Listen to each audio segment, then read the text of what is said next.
Hey guys, brand new podcast, The Birdie Boy Relapse Tour, is continuing to go, and something's burning us up. This week I'm in Hartford, Buffalo, Pittsburgh, and Syracuse. We still have tickets available for Sunday night on the Late Show at Syracuse, and then I'm off for a week, and then we've got Moline, Rochester, Rochester, Moline, Indianapolis, Chattanooga. Then it's my birthday week, and I'm getting fucking lit. If you're enjoying Something's Burning, this week is Jim Jeffries and Forrest Shaw. This coming week, I don't like to tell you until it's released, but it's Steve-O and Annie Letterman. That's what you get for being a fan of the show and listening to the podcast and listening to the ads.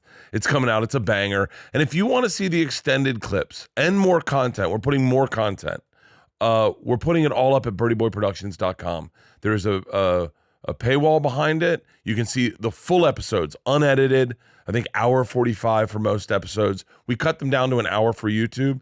But if you want to see the full episodes, all the shit we talked that we had to take out, go to birdieboyproductions.com. And like I said, we have more content. I have Leanne working out with my trainer, with Sandy coming up. We've got a documentary about Red Rocks coming up. We'll put the documentary for my European tour. Oh my God, did I just slip that I'm doing a European tour and now it's coming in 2 weeks? Whatever. That's not a big deal.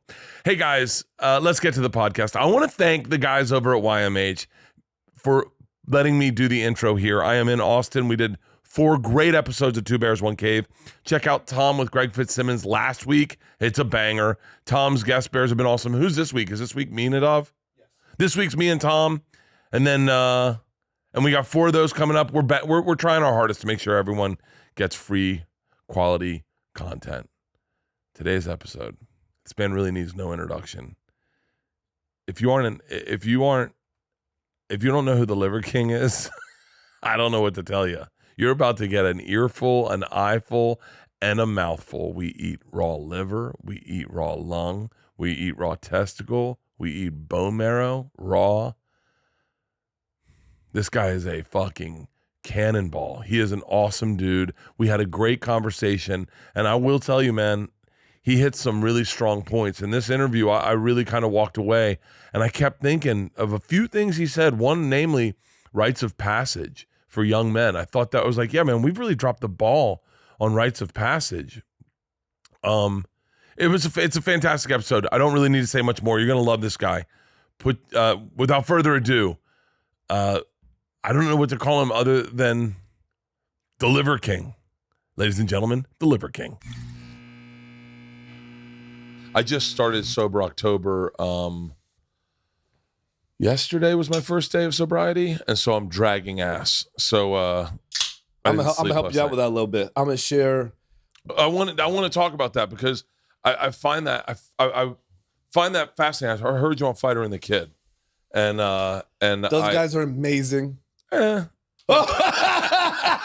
my God, bro! You just say it like it is. Listen, I love those guys. I love those guys. I've known them forever.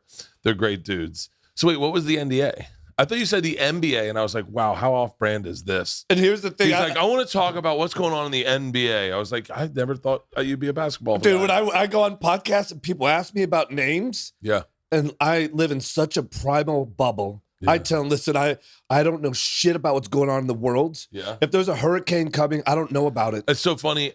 Can I tell you, I was looking and there's something going on and everyone's protesting around the world for Iran today. Yeah. And I was like, I can guarantee that is a subject that will not come up between me and you. Yeah, yeah. Because I don't know what's going on. And I'm like, I'm certain you. And I was like, I was wondering, we live in I live in my own world. Like I live in my own world and I found that when I venture into like subjects that I don't know about, I just get in trouble. Yeah, well, it's like talk about what you know, right? Welcome to my world, you know. But this is the thing, like for us to take extreme ownership, it means to first start with personal responsibility, personal accountability, right? Yeah. People want to start talking about these issues going on halfway across the world. Yeah. They want to talk about the NBA. They want to talk about, and I do want to talk about the NDA here in a second. They want to start talking about crypto and investing. But they're living paycheck to paycheck, and they're in the deepest debt you can imagine, right? Yeah. So this is what I tell people: like, hey, you can try and bring up people and policy and politics with me, but guess what? I got a policy on this. I don't talk about those kind of things because you know how many people are so desperately hurting today they can't help themselves. They can't help. And then here's the thing. So what I say is, once you can help yourself, help your family, get your house in order. After you can get your house in order, go help your neighbor, and then go help your community. Once you can do that, if you now want to talk about something going on halfway across the world or something else, hey, listen, let's go to dinner. Let's go to dinner. But especially when I have a platform to do this, I'm like, do you know how many people listening are suffering with such depth? They hate their lives. They're hurting. They need to hear other things, and they need this sort of comedic relief where they can expand and be filled with laughter because you can't control. Go ahead. Did you always, because it's so funny you say that. I have a, if you can just turn the noise on the camera off. I have a deep, I don't think people see it, but I have a deep empathy for people that kind of hurts me sometimes, where I see people hurting. Like I'll see someone and I'll go, it's so crazy you say that. I thought I can't explain it to people, but I do see it. And I, as you say this, I just heard Jordan Peterson say the same thing about so many people are hurting right now that, and I remember walking out of a Starbucks one day and I just saw the look on a woman's face. I don't mean to sound callous and or insensitive, but her shirt, her belly was a little bigger and it was sticking out of her shirt. I didn't think she wanted to be in the body she was in. She had a very upset face. She was smoking a cigarette, and I so clearly saw that cigarette was a way to try to bring some joy back into her morning. Mm-hmm. And I went, how many people live like that? And that day I spent, it was in my old house. I'm hyper aware of how hurting people are. And when you say that, I am a very lucky person. I'm very happy. My only gift is that for whatever reason, I see things a little silly or I'm good at telling a story. And when you can bring that joy and get someone to disconnect, and I think I probably do it in the immediate, you're looking for more of a long future. It's both. It's both. Yeah. But I've heard that so much that it's crazy. That when did you start noticing people were hurting? Between 10 and 15, that was me. I hated the body that I lived in. I hated the brain that I had. I hate the body I'm in right now. Here's the deal. No. That's a real statement. And then I think people are gonna glance over and go, yeah, wait. When you have to wash a body you hate, it sucks. And when you have to wash and feel a belly that you're like, God damn it, man. Every day, I don't shower often. I'm being dead serious. Everyone knows this. I don't shower often. I jump in a pool. I get in the polar plunge. I get in the outdoor shower. But I don't go into a shower and do a full shower because washing your foot is you get out of breath if you're overweight. So you at a young age. It's also primal to not shower. You probably have heard of the gut microbiome. We have a skin microbiome. We have an oral microbiome. When people start showering, there's this hygiene hypothesis that somebody said, hey, start showering, I'm going to start selling you shit. I want you to buy it. And it's to our detriment, right? But do not bring this up to surfers in Hawaii. Surfers in Hawaii do not shower. They do not shower. They smell like fucking wolf pussy, but they do not shower. Well, for the record, I don't shower either. So if I smell like wolf pussy, I think it's on brand. I wouldn't worry about it. But here's the deal: is that this was my life for 5 years. I would come home. I had zero self-worth. I was completely humiliated. I felt like just completely worthless, and I had to figure my way out of that hellhole. And these only are just, child.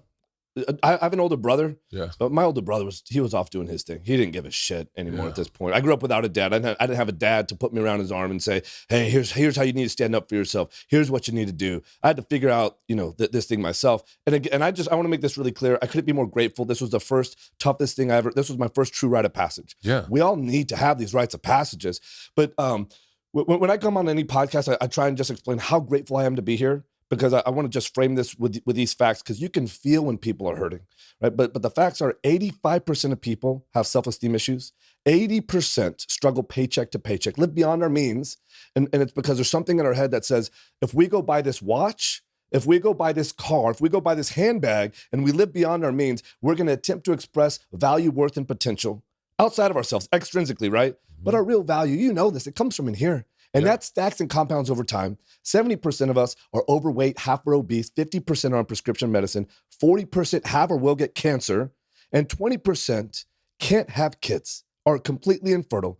So when I talk about people hurting with such depth and they hate their lives, and then they project that hate onto the outside world, and there's this better life to live. This is why I exist today, is to be able to connect with giants like you that have these incredible platforms so that we can share this message, because there's a better, simple life to live. And if we can start doing some of these simple things, we can return this kind of joy, health, and happiness back to people's lives and inspire people to live a life that's fucking kick-ass and worth living. Where do you think that starts? What's the first thing? Because I know you have nine ancestral tenets. Yeah. But what's the number one thing to make that start? Because I remember when I met my wife, I remember being fat.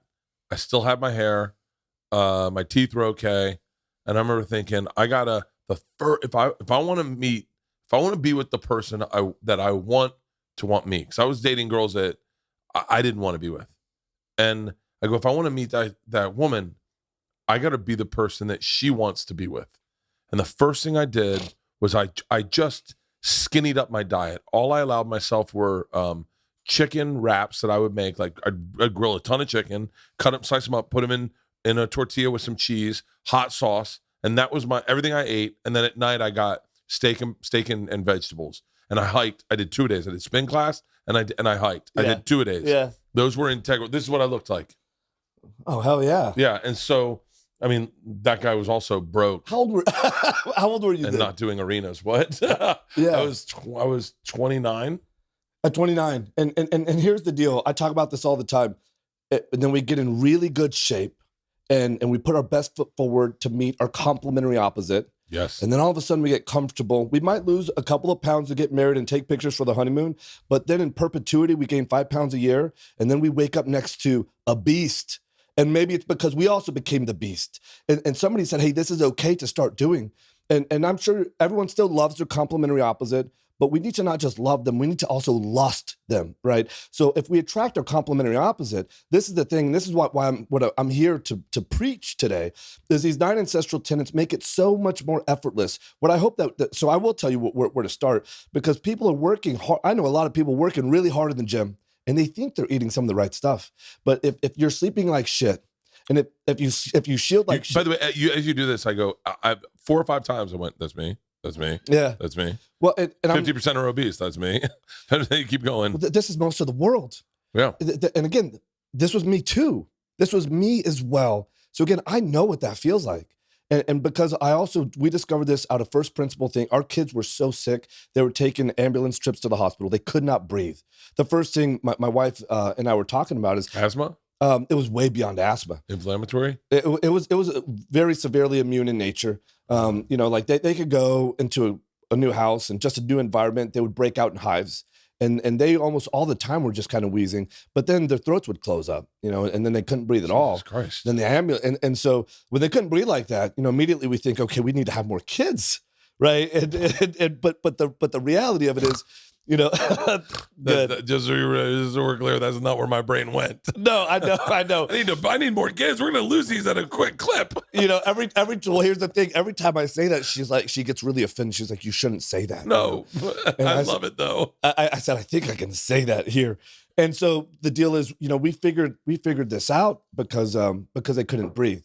And then when we started applying this to our own lives, these 9 ancestral tenets, and we'll get into more of them, but it's sleep, eat, move, shield, connect, cold. Okay, hold on.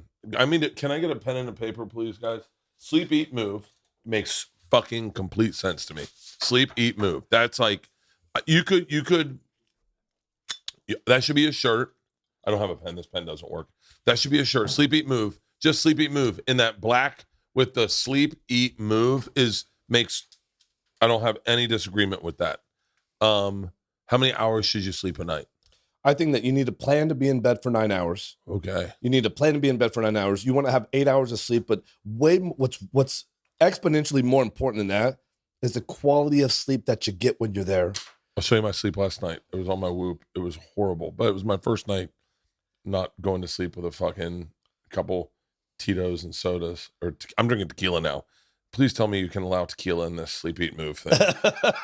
Yes. 66%. And that was my sleep. And you know how much better that can be. I do. Because that's also basing it off of some other metrics that device considers a baseline or what can be optimal for you. Do you get early morning sun every day? I do, but I heard Huberman talk about that. Maybe I heard you talk about that. I forget who. Someone said It was me. Yeah, I take credit for it. I've been talking about this since 2016. Yeah, That we first thing in the morning we need to go out. We need to get early morning sun through the eyes, on the face, on the skin. This sets your biocircadian rhythm so that your body knows when to be alert and awake versus sleepy and sleeping. This is the first environmental cue that entrains this sort of cycle, right? And there's a lot more, right? But when we're talking about sleeping, sleep, eat, move, most people will get in the bed for 8 or 9 hours, or maybe less, but I'm still thinking this is usually the wrong question. It's what do I need to do to optimize my time when I'm in the bed? And you need to set up your best sleep by getting early morning sun every day. Finish your last meal 3 to 4 hours before bed. I got that. I'm on that. But that's because I was throwing up in my throat and breathing into my lungs. God damn. Yeah. Well, yeah. Let me tell you something. I am the right guy for your program because I like where you're going with it, and I like everything you say. I also happen to I'm not a big raw guy, but I love when I can find liver. I love liver. Love liver, and I'm a big drinker, so anything that helps rebound my liver. And it does. Yeah. And it does. I mean, nobody will debate that choline is a massive nutrient that's going to help provide liver support. Yeah. What's the most nutrient-dense food that provides choline support? It's liver and egg yolks. But here's the deal, without getting too wrapped around the axle, you also want to take in the sunset as a final environmental cue. The day's winding down. I'm in. Are we real quick before we move forward, is alcohol in this at all? Yes. Oh, dude, you got me. That was a great podcast. It was great having you on. No, that's all. Like, I've been loving tequila lately. So keep going. Eat, sleep, move. So getting in bed, getting yourself prepared, seeing a sunset, sleeping. Are you a side sleeper or a back sleeper? I don't even know what's going on when once I close my eyes, it's like. Do you wake up in the middle of the night? Occasionally I do. Yeah. I would never wake up and go to the restroom. In fact, if I have to go to the restroom, I'm like, you did that to yourself. You're gonna pay the price. You're gonna hold that shit. But here's the big thing: is our brains are so similar. No, yeah, I say that to myself. That's why. So if I had these tenets, my number one tenet that I have is being punitive. I believe in being punitive to yourself. Good. I believe that if you're going to stay up and party all night, your brain should wake you up and go, you did this to yourself. Yeah. I love that thought because it inspires me to work out. I work out every day. I have a trainer. She might come by to meet you, but I work out every day. I bust my ass. I'm not tooting my own horn, I'm one of the harder working guys in the business, but it's punitiveness that it allows me to. The reason I work so hard is I don't believe I'm good, and I don't believe I deserve it, and I believe I'm too indulgent. And so all those things fill me up with not a hatred. It's not hatred. Yeah. It's just going, no, fuck boy. You did this to yourself last night. Get the fuck up right now. Yeah. So I love that. Good. And I believe a lot of this stuff drives me as well. And I think it can and should be punitive on both ways. What if it's something that we earn before doing it? I don't go on a mushroom adventure or a drinking adventure if I haven't earned it. And then, so I'll learn it ahead of time. And then guess what? Then I'll imbibe and I'll take on whatever poison I want to take on. And then I'll treat that as punitive as well. So then I'll earn it on both sides. I love it. And so you ask, so how do we start with this? Because sleep might be the most complicated. The name is Liver King because liver is king. It's as simple as that. Start getting liver into your life. If you want to be an alpha organism kicking ass in life, I always say do what other alpha organisms do. Killer whales, they rip open great white sharks. Some pods do this, and they go for the liver first. Yeah. Modern day primitive culture tribes, they're the happiest people you've ever met. So content, so fulfilled. They have no material possessions. They go for the liver first. They're kicking ass in life. And so I say, I can tell you about all the vitamins, the minerals, the peptides, all those things in liver. But if you want to be an alpha organism kicking ass in life, eat liver because liver is king. That's where to start. Yeah. And then we'll talk about other simple things because, again, like if you tell somebody, hey, go do all of these things all at once, guess what you're going to get? Overwhelmed. It's like, you know what? Keep drinking, keep eating, keep doing exactly what you're doing. I'm going to tell you how to overlay a couple of simple things. Start getting liver into your life. Start getting real sun, the nourishment of the sun. Get your bare feet connected, anchored, grounded into the earth. Start doing these simple things. And most people will feel so much better. Then that gives them more drive, more determination, more energy, more the currency of life to take massive action. And then guess what happens? They get into the gym. They start lifting heavy shit. Yeah. They start putting down the damn phone and doing what we're doing right now. And when that fills them with this kind of electricity, and then the light bulbs go on, and then they think, this is the truth. I used to love, and I still have drinks. And we usually imbibe in something every single Saturday, and there's no moderation. I don't believe in moderation. I don't either. Okay, good. And because it's like the way I wish there was a way to implant your voice and thoughts into a little speaker behind my ear, because that's how I think. I don't believe in moderation at all. Keep going. Hell yeah. So we do this stuff, and when I call our ecosystem an ecosystem of primals, because I believe we're I've heard you talk about primals and subprimals, correct? And that's right. That's right. Subprimals are what Rogan would call betas. You sure, it's people that are living a suboptimal life, a subprimal, a suboptimal life, a life of suffer, struggle, hurt, and hate. Most people are living that life and they're doing nothing about it. They go to a job that they hate. They come home to a life that they don't love. They sedate themselves with food, Netflix, porn, medication. And their days there's hardly any real meaning and connection in that day. There's no connection. I can't tell you how many things you've brought up where I go, I just thought that. We went to a bachelor party, and I woke up and I was very hungover, and we got IVs, and for whatever reason, I couldn't rebound like I normally do, and I was in bed and I was trying to go, let me just take a little nap and it's funny. I went and I put porn on my phone. I was talking to Tommy about this the other day, and the thing I was watching wasn't something that was ever going to happen in my life with my wife. And I thought, what am I doing? Like, this isn't real. Yeah. I'm looking to fill my head with endorphins or about something that's not real. Like this, I'm not a fan of either. I'm just like, it's not like I'm watching football and I go, I'll never do that. This is something that I go, no, I do this. And that's something. And I was like, I got to stop watching porn. Yeah. And I literally said, it's just bad I don't think it's good for my relationship. And I don't think it's good for my brain to live in this world where I go, that's the thing that turns me on. Yeah. The thing that will never happen to me. It's just not good for our neurochemistry. No. And I love that you're talking about being barefoot outside, because when we went to Australia, my first time I ever went to Australia was with my wife. And my wife and I ended up being in a park and taking our shoes off and walking around a park in Australia. And I thought to myself, now granted, I'm on the other side of the globe. So I thought, oh, cool. I've always wondered what this turf would feel like. But I had the greatest trip of my life. And I would get barefoot all the time. I'm a big barefoot guy though. I'm barefoot right now. Yeah. I saw that. Yeah. And so you're with your wife, were you holding hands? Yeah. And were you under the sun? Yeah. These are 3 of the ancestral tenets, right? Listen, you can't be walking barefoot on the beach, holding hands with someone that you love under the sun and have a shitty time. That's very hard. And so as you stack the 9 ancestral tenets, your life just gets more primal. So we're born these perfect primals. We're born wild and free, undomesticated beings. And then we slowly start to domesticate ourselves. But that's not our fault. It's not our fault, I don't think. I think at that young age, I don't believe so. Yeah, either. right. And so this happened to my daughter. My daughter was the fucking alpha primal. This fucking child to this day, and she's regaining it now. But there was a period where very primally she fell in love with anime. She thought, that's cool. I like that art. I'm into it. And she shared it with some friends that made fun of her. And she started saying, I don't want to show everyone the stuff I like. And she started going into a shell.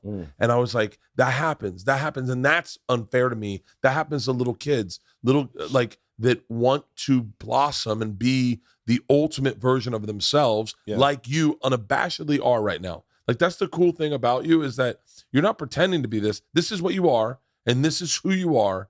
Same with me. I'm perform shirtless on stage. There are a lot of people that don't like it. There are a lot of comics that I was blown away by it. I loved it. Immediately, to be able to do that, to be able to go out there and be uninhibited, to be that wild, that free, that's why you connect so deeply and so naturally in a true primal that is uninhibited. So I also, went through this phase where I was completely domesticated, where I was too cool, where I tried to protect myself. It took a lot of work and a lot of experience, life and death experiences. It took a lot of working out. It took a lot of just immersing myself in the wilderness for this guy to emerge, for the Liver King to break out of that cage and to emerge. So I don't believe it's necessarily our fault as we're growing up. This is just what happens.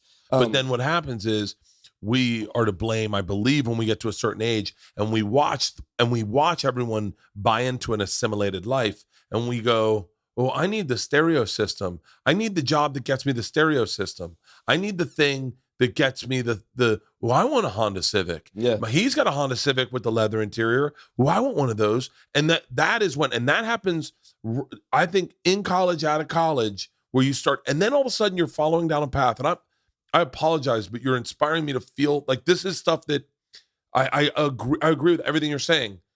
And it's so hard to then just make a decision and go, I want to be a stand-up comedian. And everyone's like, do you know how many people told me you should sell boats. You should sell carpet. I can get you a job selling carpet.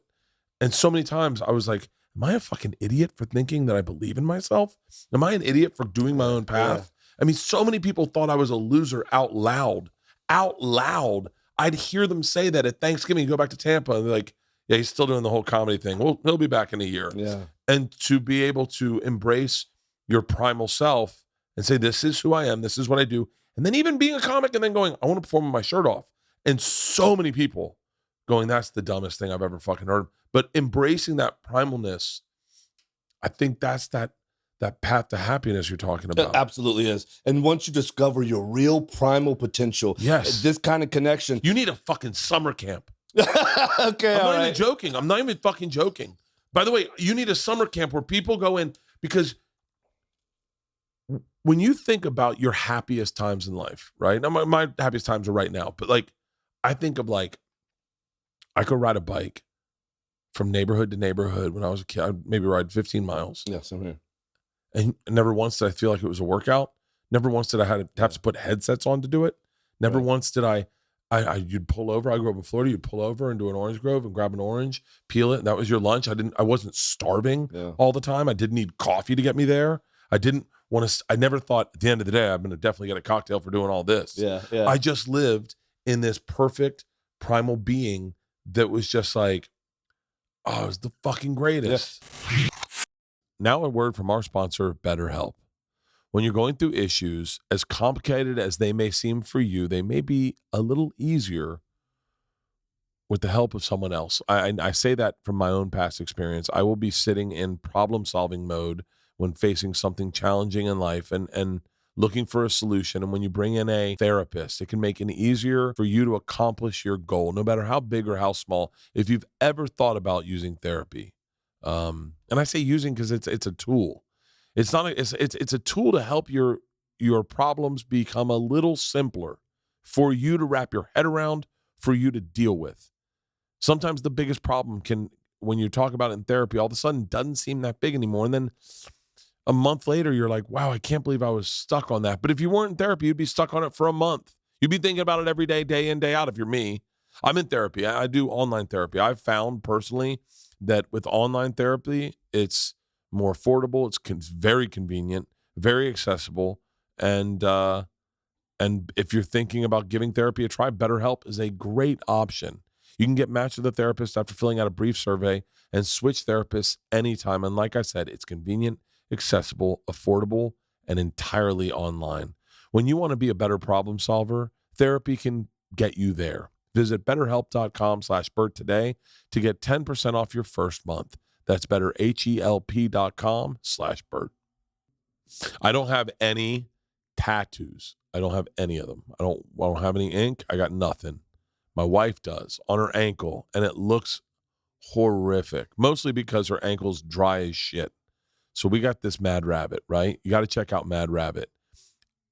We rubbed it on her ink, and it looked fucking beautiful. And immediately the girls were like, Dad, can we get little tattoos on our arms? And now the whole family wants them because of this Mad Rabbit. I mean, it looks so good on her ankle that it really pops. And you look at a tattoo that was gotten so long ago and now looks amazing. Here's the thing. Mad Rabbit is committed to reinventing aftercare of your tattoo. Founded by two friends with a passion for ink, Mad Rabbit creates simple, effective, and natural products to help improve the healing process, preserve your ink, all delivered directly to your door. Their hero product, the Tattoo Balm, revitalizes, replenishes, and proactively preserves your ink. It's effective in both new and old and all skin types. When Mad Rabbit says natural ingredients, they mean it. The balm has 8 ingredients: shea butter, cocoa butter, beeswax, calendula, a flower, sweet almond, lavender, frankincense, and cucumber. That's it. So forget the days of ingredients you can't pronounce. With Mad Rabbit, you know what you're putting on your body is truly all natural. Plus, they've got all the products you need for your tattoo, from a tattoo sunscreen to a soothing gel and more. And in April 2021, just 2 years into Mad Rabbit's existence, they became a carbon neutral company because they believe in leaving the world a little better than when they started. How do you not love this company, especially if you're like Rogan and you're sleeved? I think Tom and I were thinking about getting ink on our scars right here. This is the go-to product, especially like if you're going to go out, just a little moisturizer, brighten it up, bring it to life. So when you're thinking tattoo care, think Mad Rabbit. They've preserved over 1.5 million tattoos, and right now they've got an exclusive offer just for Bertcast listeners. And right now, if you go to madrabbit.com/Bertcast and use the promo code Bertcast, you'll receive 25% off. That's 25% off when you head to madrabbit.com/Bertcast and use our promo code Bertcast. This is how modern day primitive culture tribes live. We've been to the Amazon, we've been to Africa to visit with these modern day primitive culture tribes. And when you see them do that, they got to figure it out. And then when you can do that, when you can express that, when you can live your life so uninhibited, it's almost like, fuck, I'm having a drink 24/7. Because when you're with your closest friends and family, you can live life with reckless abandon, right? Yeah. And when you can do that, you can connect at the deepest level instantaneously. And then the time that you spend together is far deeper, far more rich than the superficial nice shit that people just say, in passing, know? And so this is what I want. And it takes time to get back to that, to let that primal person out. But if we start with liver, you're going to have more energy. We're going to have more drive. And then we get the sun, then we connect with the earth. And then we're going to start. Then I wrote this book. It's the 9 ancestral tenets. It's free. So you just go to liverking.com and you download it. It's the 9 ancestral tenets. But and the first 3 are sleep, eat, move. Yeah. It's sleep, eat, move. Keep it going. Shield, connect, cold. Shield, connect. I love connect. Cold? Right. I like cold too, actually. And so it's sleep, eat, move, shield, connect, cold, sun, fight, and bond. Bond, this is fucking... Has Rogan read this? These are all his things too. And this is the thing. It's like, so I've had this stuff. I developed this back we've been doing this probably since about 2014. We've actually been living this way for about 10 maybe 12 years or so. But I actually wrote about this in 2014. So in 2010, you kind of transformed into where you are right now. Correct. Yeah. And then you know what I love though, when people like Andrew Huberman have come onto the scene, like I talk about this stuff based on first principle thinking, based on what modern day primitive culture do, what they do from an evolutionary standpoint. And then you got these geniuses that come and now they start talking about the science behind it. And I so desperately need this validation and this kind of support because these things are free to do. Yeah. Right. They're accessible to everybody. It costs nothing. And you can start today and it will change your life tomorrow. Huberman's my guy. I love that guy. And but I wonder sometimes if it's like the same way that like Christians love Joel Osteen, you know what I mean? Because in what way, like confirmation? Or it's because like everything Huberman says, I go fucking. I love doing that. Like I love working out. No, not everything. I think he's a little bit of a quack when it comes to alcohol, but no. What's his philosophy on that? Sauna. I love sauna. Okay. I love sauning. It's like one of my favorite things to do. Polar plunge. I love polar plunge. To do 90 minutes. I think it's 90 minutes of sauna and 12 minutes or 15 minutes of polar plunge a week, and helps your inflammatory responses, help your heat shock proteins and all this stuff. Exactly. Dr. Ronda Rousey, all these people, I find these people that I love what they say, and I can listen to them forever. And you're right. What you're saying is right. And when the morning sun, I think I heard both you guys say that. And I woke up the next day. I turned on my hot tub in bed, and I went, I'm gonna get up. I'm gonna take my blood pressure medicine. I'm gonna have some coffee, and I'm gonna sit in some hot water and get some morning sun. And I sat there with my face in the sun, and I was like, "Fuck, I feel fucking great." Yeah. Yeah. I love it. And I worked with a dude, I won't say his name, but I worked with a dude who used to travel with a case.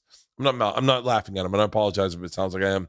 It was silly to me at the time, but he traveled with a case that shot UV lights at his face, and he'd sit and hold it there, and it was for his depression. Yeah. And he traveled with this fucking, it looked like he was growing weed in his hotel room, and he just held it to his face, and he was like, it feels so fucking good. And again, like, I know we're kind of going out of order here, but like with Sun, for example, you see moms today, well-intentioned, covering up every surface of their child's skin, and then slathering lotion, sunblock on it, right? Because we go from the indoors to the car, back to the indoors. And so few people actually get the sun, the stuff that we've evolved with, the stuff that we need, right? And so it's like almost all this stuff, it compounds, and it tells us something to express some way. And so the more we can do, the more we can stack, the better we end up feeling. And so this is an important thing to me, again, to get this message out, because the fourth one is shield. Yeah, shield. I don't understand. What is that? And so shield really is all about our early ancestors. They had to run away from lions, right? They had to. So shield is all about protection. So the metaphor that we have, what we need to run away from today are non-native things that are poisonous to us, that are toxic to us. So, for example, petrochemical clothing. You know, we've always worn. So even when clothes are a relatively new thing for us, even, but the clothes that we should be wearing should probably be native material, like cotton, like hemp, just things that come from the earth. But most of our clothes today is made from microplastics, from petrochemicals, right? That affect our endocrinology, that affect our hormone system. Like Under Armour shit? I don't want to say any names, but I mean, almost every brand is made from polyester. Yeah. You know, or a blend of polyester. Some of it's like 100% polyester. And then they spray something else on top of it that they call antimicrobial. What do you think that stuff is? I think I have those underwear on right now. Well, we need to get you some cotton underwear. I'm kidding. Man. I don't wear underwear. I can agree with that. I buy into that. By the way, I feel like the less clothes, the better. Like I was a big time naked guy for a long time. Then when you had kids, I'm a Speedo guy, hardcore. Someone just reintroduced me. I just did a fitting, and they reintroduced me to jock straps. And I was like, I haven't worn a jock strap in fucking forever. Yeah. I was like, I think I might start rocking jock straps. Okay. But I'm a big, the less clothes the better. But I'm also have tactile issues. So these shirts, I only wear these shirts. It's James Purse, 100% cotton, very light. Good. Yeah. But I love these shirts. I will wear jeans on stage, but for the most part, I'm hardcore cotton guy. So if you think of like these non-native things that have come into our environment today, I see young kids wearing all polyester from head to toe.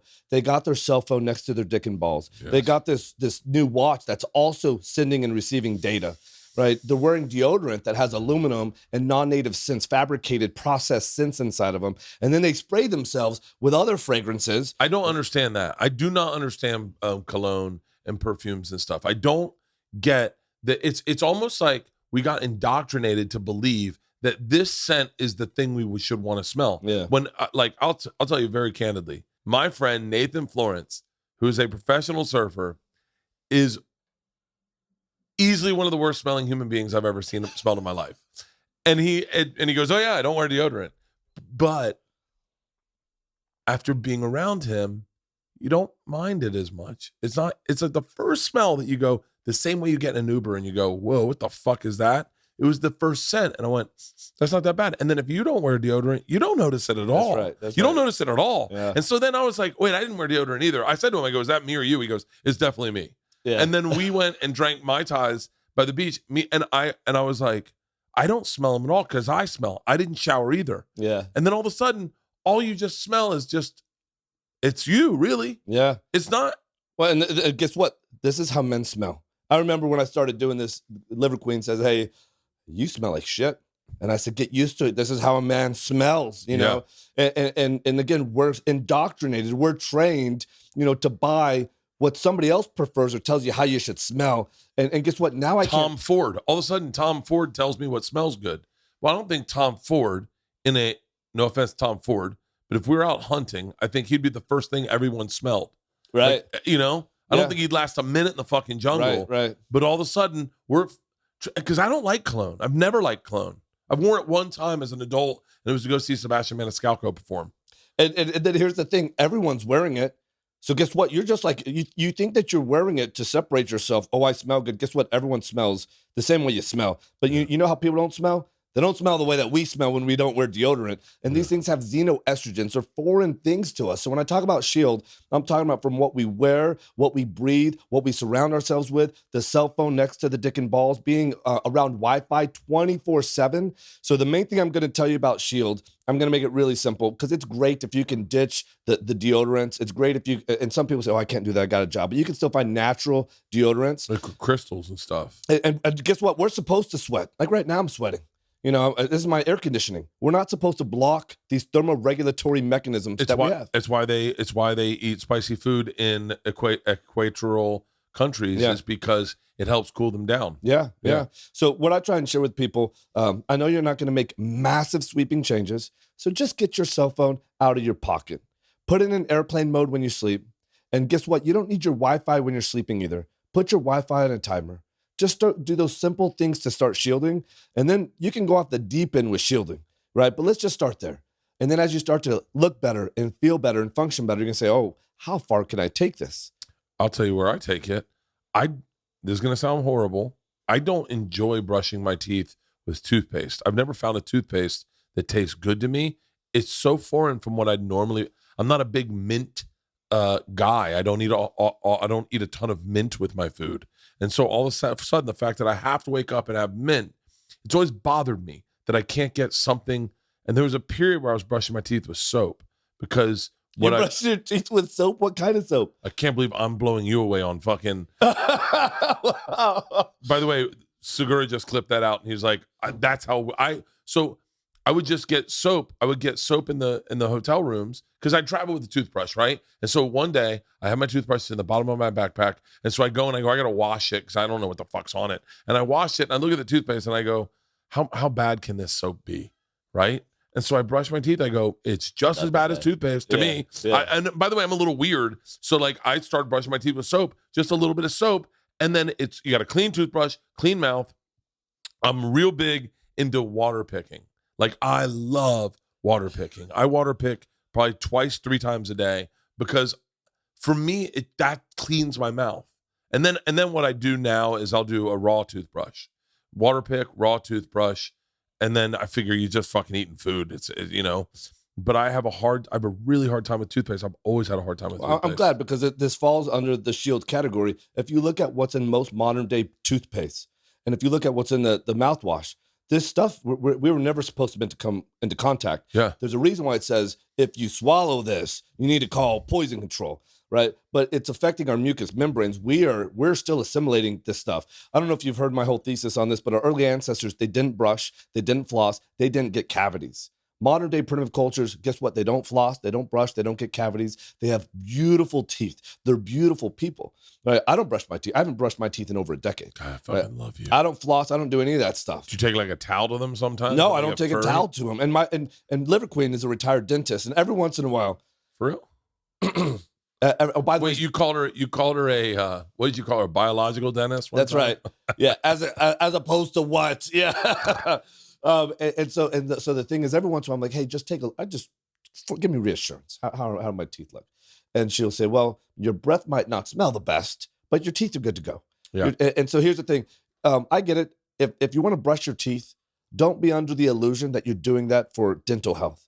You can do that if you want your breath to smell good, right? But this is not doing anything for your dental health. Again, the oral hygiene hypothesis is misdirected. It's misguided. And somebody is selling us something that we're buying. Right? Guess what? Our early ancestors, you think that they go buy shampoo and soap and mouthwash and perfume. But you don't put shampoo in your beard? No. Because it looks beautiful. Thank you. This beard, this hair, this body doesn't see shampoo. It doesn't see soap. We'll jump in the lake. We might use some well water. I'm all about a lake bath. Yeah. I'm all about a lake bath. I'm about an ocean bath. Yeah. I'm about a pool bath. I love a good you're speaking my language. I don't know why I can't find a soap I like. I like washing my hair though. I really like washing my hair and my beard because I have allergies and my wife has a cat. So sometimes I feel like dander collects in my beard. Yeah. And then all of a sudden I'm like, I'm sneezing nonstop. And I go, I wonder if it's my beard. Then I wash my beard and I feel better. I do not use lotions. I've never used lotions. I never cleaned my face. I've never washed my face. I'm not that kind of person. I trim my underarm hairs, but that's because when I jog, I'm so fat they tie in knots. and so, this is the thing, and again, we're just talking about Shield right now, right? People put these things that hang up in their cars. They think their cars smell good, right? And at the end of the day, listen, if you smell something, it's getting into your lungs. And if it's getting into your lungs, it's being diffused into your bloodstream. We're taking this stuff in, and it's to our detriment. Listen, I'm not saying, I'm not going to die on the hill of don't ever use a cell phone again or Wi-Fi, but we can take certain measures to mitigate some of the risk, the compounding, deleterious things that come from this. But just start by putting your damn phone in airplane mode when you sleep. Put your Wi-Fi in a timer, and then I think it's fine. Let's move on to Connect, because when it comes to Connect, this is why you feel so good when you're walking barefoot.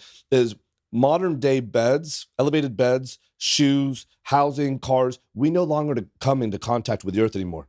And the earth has a slightly negative charge. So it has a slightly negative charge. Every cell in our body is electrophysical in nature. We're electrophysical beings, and we've always been connected to the earth 24/7, 365. But because of these recent inventions like shoes and beds and cars, very few people come into contact with the earth anymore. And so now again, I'm not saying, we got to be in contact with the earth 24/7, 365, but do it a little bit. You got to do it some. Again, it's free. This guy's not selling you on it, right? Modern day primitive culture tribes, they do this. Our early ancestors did this. We did this to express our highest form to become these baddest mammalian predators. Guess what? If you have high blood pressure, and if you come to any one of my companies and say, hey, I got high blood pressure, what do you got for me? It's me.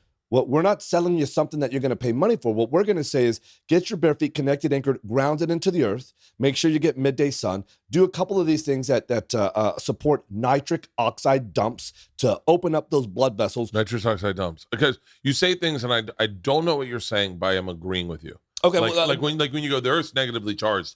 I nodded, and I was like, there's someone watching me nod going, I know Bert doesn't know what he's saying.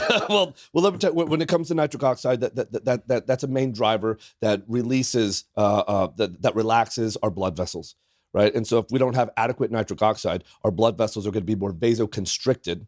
And so that's going to lead to high blood pressure. So if we're looking at really the root cause of high blood pressure, some of the things that we can do that we've always done is get midday sun.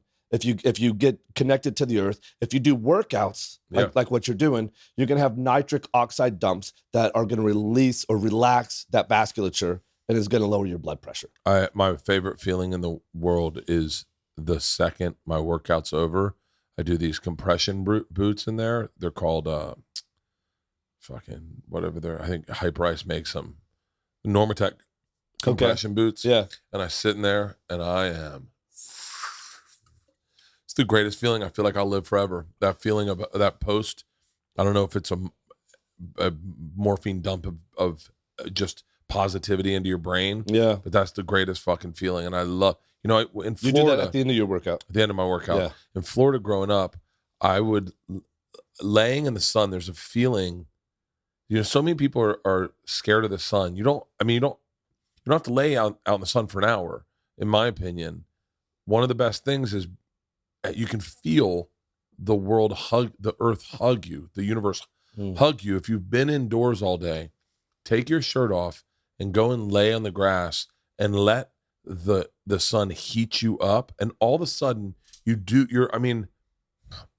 feel like you can sell me on just about anything in life. I almost got sold to Scientology one time, but what you're saying is connecting with me so much, because growing up in Florida, you'd be inside, it's cold, it's air conditioned. And there would be times where I'd go out in my backyard and lay in the sun and let the sun warm you and calm you down. Yeah. Because this air conditioning can get you frigid. Yeah. That's why you do it. It's why in comedy clubs, the number one rule, ice cold air conditioning. Keep them on the edge of their seats, keep them laughing. You want them active. You want them thinking, you want them this. But you go out in that sun and it goes, you literally hear the feeling. It drastically increases this parasympathetic tone, the rest and digest tone. In a world where we're so wired, and you don't even know how you're being fried. There's all this ambient electricity we've never had around us, and so by default, a lot of people really are stressed out. It's hard for a lot of people to actually laugh, and they don't even realize these things that are bombarding them. But you get outside in nature, and this is one of the easiest ways to let your primal being out, connect those bare feet directly to the earth. And the next thing is cold. And even though I talk about the sixth tenet as being cold, this is really all about thermal pressures. So it's not just about cold, it's also about heat, right? It's like any since the beginning of our being, we've always been exposed to hot and cold. And we've always had to adapt. I've always said, I've always said it, but for a long time I've said comfort is not good for the organism. But now we live in a world where we can outsource any discomfort, right? If it's hot outside, we just come in, right? If it's cold outside, same thing, we just put on a jacket. I mean, for a lot of people, and I know that you get hot and cold, and you know about the heat shock proteins and building that biological result. There's so many incredible benefits. Even when we're talking about blood pressure, when you get really hot and really cold and you improve that vascular tone, vasoconstriction is when those veins, the vasculature really constricts, and then vasodilation, when you get in that kind of sauna, and you can expand them like that. You know how few people exercise their vasculature like that because they never get hot and cold. Yeah. And you know, and vasculature issues run rampant. You know, so if you're not getting really hot and really cold, you're missing out on some of the modern day or some of the first principle stuff that got us here in the first place, and that's gonna keep us healthy. So cold and heat, you know, you don't have to go out and get a cold plunge. Cold plunges are nice, right? They're the fucking best. But you know what? Maybe it actually is tough here because we've tried taking cold showers here, and the water doesn't get very cold. What about the wintertime? Does it get cold in the wintertime here? Dude, I took a shower in Russia when I was a kid. I don't know if you've heard about me going to Russia. Yeah. But it was the coldest water I've ever been in. Was this when I was 22. Okay, yeah. We went to Russia, and I remember not everyone showered over there, especially the guys I partied with. They weren't like big showers. And I was a Florida kid. We showered all the time. And so I remember going to take my first shower, and that water was the coldest water to this day, other than a glacial runoff in New Zealand that I bathed under one time, where I thought I gave myself a stroke. Wait, why? Are you serious? It was a glacial runoff. So it was in New Zealand, right at the base of a glacier, and it was running off the glacier into a pool. Yeah. And we got in the pool, and we're like, "Whoa, this is cold." And then I went and I'd heard there was this guy Eric Hedegaard told me a story about Japanese monks going under a waterfall of freezing water and letting it hit their head to find clarity. Yeah. And so he told me about this. You went to do that? I went to do it. And I fucking thought I was like, I couldn't get my head to warm up. How long did you do it for? Probably, now that I mean, probably 15 seconds, but I thought it was a minute. Like and I remember I couldn't get my head to cool down. Like I couldn't get my head to like not hurt. Yeah. It was like having the worst slurpy headache you've ever had. Yeah. Because the vasculature, the vasoconstriction, and again, once you try to warm up that vasodilation, you've not taken that vasculature through that movement in that many years because you've been so comfortable. Yeah. You know, so I like to have this conversation with people. When's the last time you were so goddamn cold that you actually knew what it felt like? You appreciated, you were grateful for the warmth that you could feel come back into your bones. Well, every day. I mean, every day I cold plunge. I cold plunge for 3 minutes, 4 minutes every day. I'll show you too after the thing. It's right out back. It doesn't get to, I think it's like high, maybe 37. We don't take it too much lower, maybe 42. That's great though. I mean, and again, you're doing this, but you know how many people don't have any energy to get out of bed? And they have chronic... It's super hard. Fatigue, and it is. And so this is one of the first things I say is, hey, go take a cold shower. Go get as cold as you can. Or even in the wintertime, if they don't have access to something, I'm like, go do something to get cold. Get in the ocean. The ocean, we go to the ocean a lot. And the ocean in LA is pretty brisk. And I love it. Yeah. I fucking love it. We were in Colorado. I was doing a show in Colorado. And there was a river runoff, and we got in the river, and it was freezing. I fucking love it. Yeah, I think there's certain people who my wife cannot get in cold. She hates it. She's miserable, and I feel like everyone can learn to love it. Oh, you could.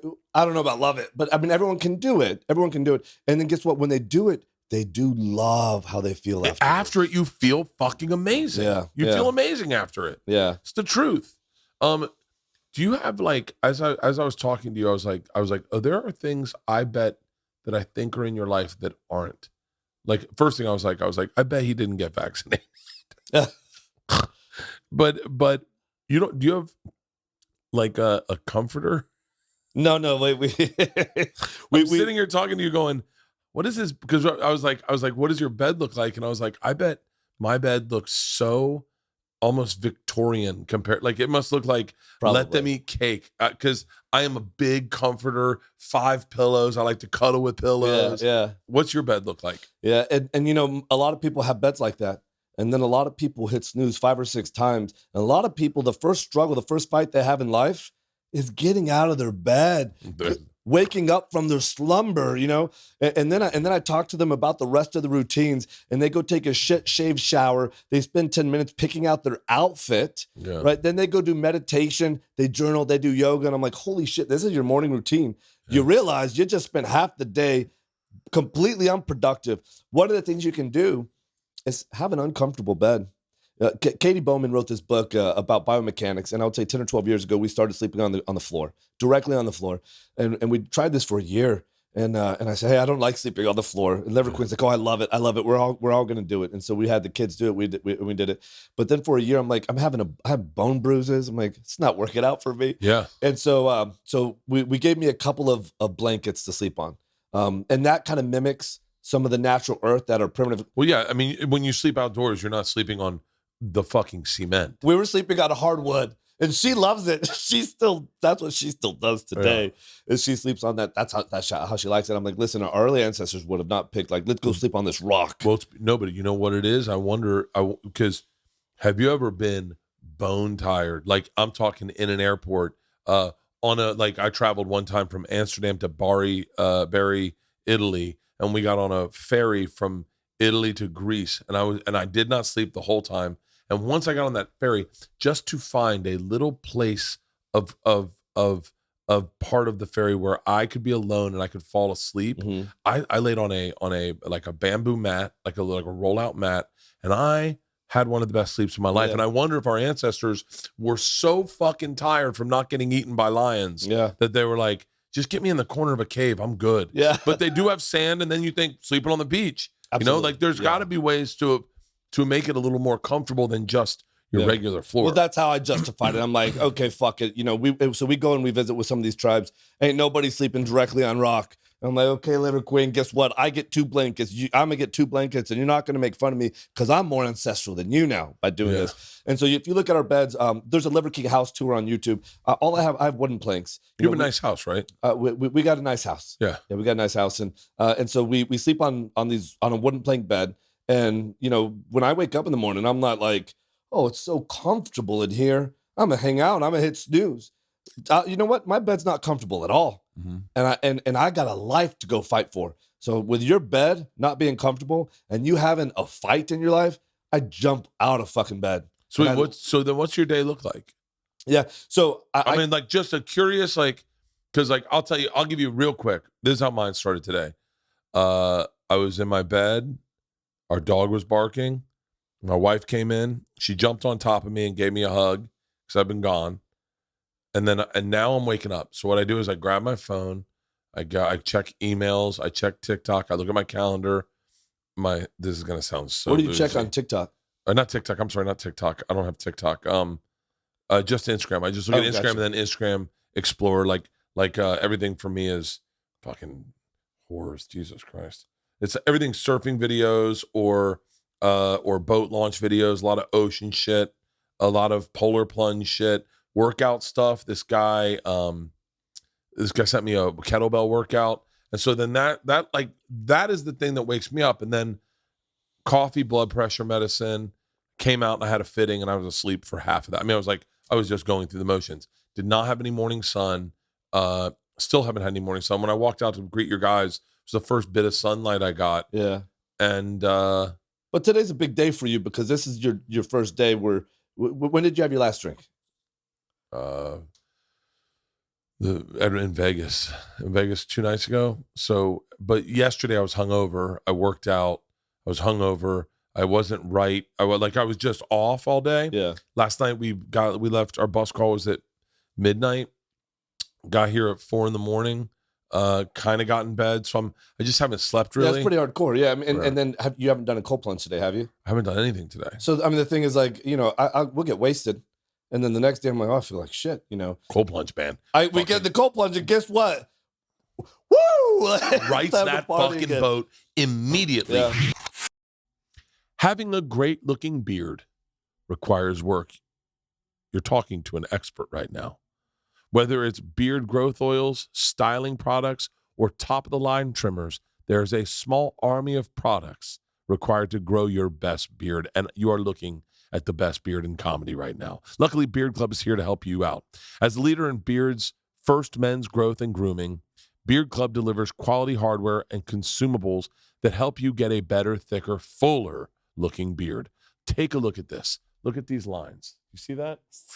Do you see this fullness right here? Do you see how it slides close to my cheeks? These are all tricks of the trade of a man that's had a beard now for almost 16 years. I'm telling you, head to beardclub.com/Bert, take their beard quiz, and use my code Bert at checkout. They will recommend the best beard kit that is tailor-fitted to your needs. No matter what type of beard you have, Beard Club has the perfect kit to fit your needs. They have 2 million beards served already, and this is one of them. I'm telling you, man, I should give a tutorial about how to trim my sidelines, how to trim under here. The number one thing is a trimmer, but the beard oils and the waxes and the combs, everything is specific. I'm telling you, grow your best beard today and take 20% off your first order when you go to beardclub.com/Bert. Use the code Bert. That's beardclub.com/Bert. Code Bert for 20% off your first order. Guys, I hate going to the doctor. It literally takes half a day to get things done. Also, you don't want to talk to your doctor about certain issues. Here's the thing. Most men's health issues have really simple solutions. Rex MD is all about simple solutions. Rex MD makes getting generic and branded Viagra and Cialis easy. Everything's online, even the prescriptions, and they deliver to your door. No office visit, no talking to a receptionist. Super simple. Did you know that Viagra can cost around $90 a pill? But Rex MD has generic Viagra for as low as $2 a pill. $2 a pill, that's $88 of savings. Guess where that goes? To the date, baby. You can spend $88, take her out, couple cocktails, $2 pill, and that's a night you'll never forget. All you got to do is fill out a quick medical questionnaire on their website. A doctor will review your situation and prescribe you generic Viagra if appropriate. Your medication gets shipped directly to your door with free 2-day shipping. It's simple, it's fast, it's cheap, and you can access your U.S. licensed Rex MD physician anytime you need afterwards.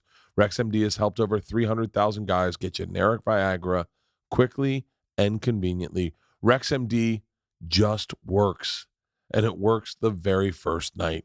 Starter packs of generic Viagra or Cialis are now available for our viewers, but you've got to go to rexmd.com/Bert to get started. That's rexmd.com/Bert. Go to rexmd.com/Bert today to get started with a starter pack prescription of generic Viagra or Cialis. All orders come with free 2-day shipping. Rex MD, the authority in men's health.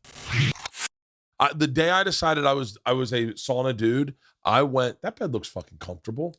Can you play that for a second? Because I lift up the sheet, and you're going to see that there's so it's really, I just made it out of wooden planks. Everything on top is a comfort. That's what it is.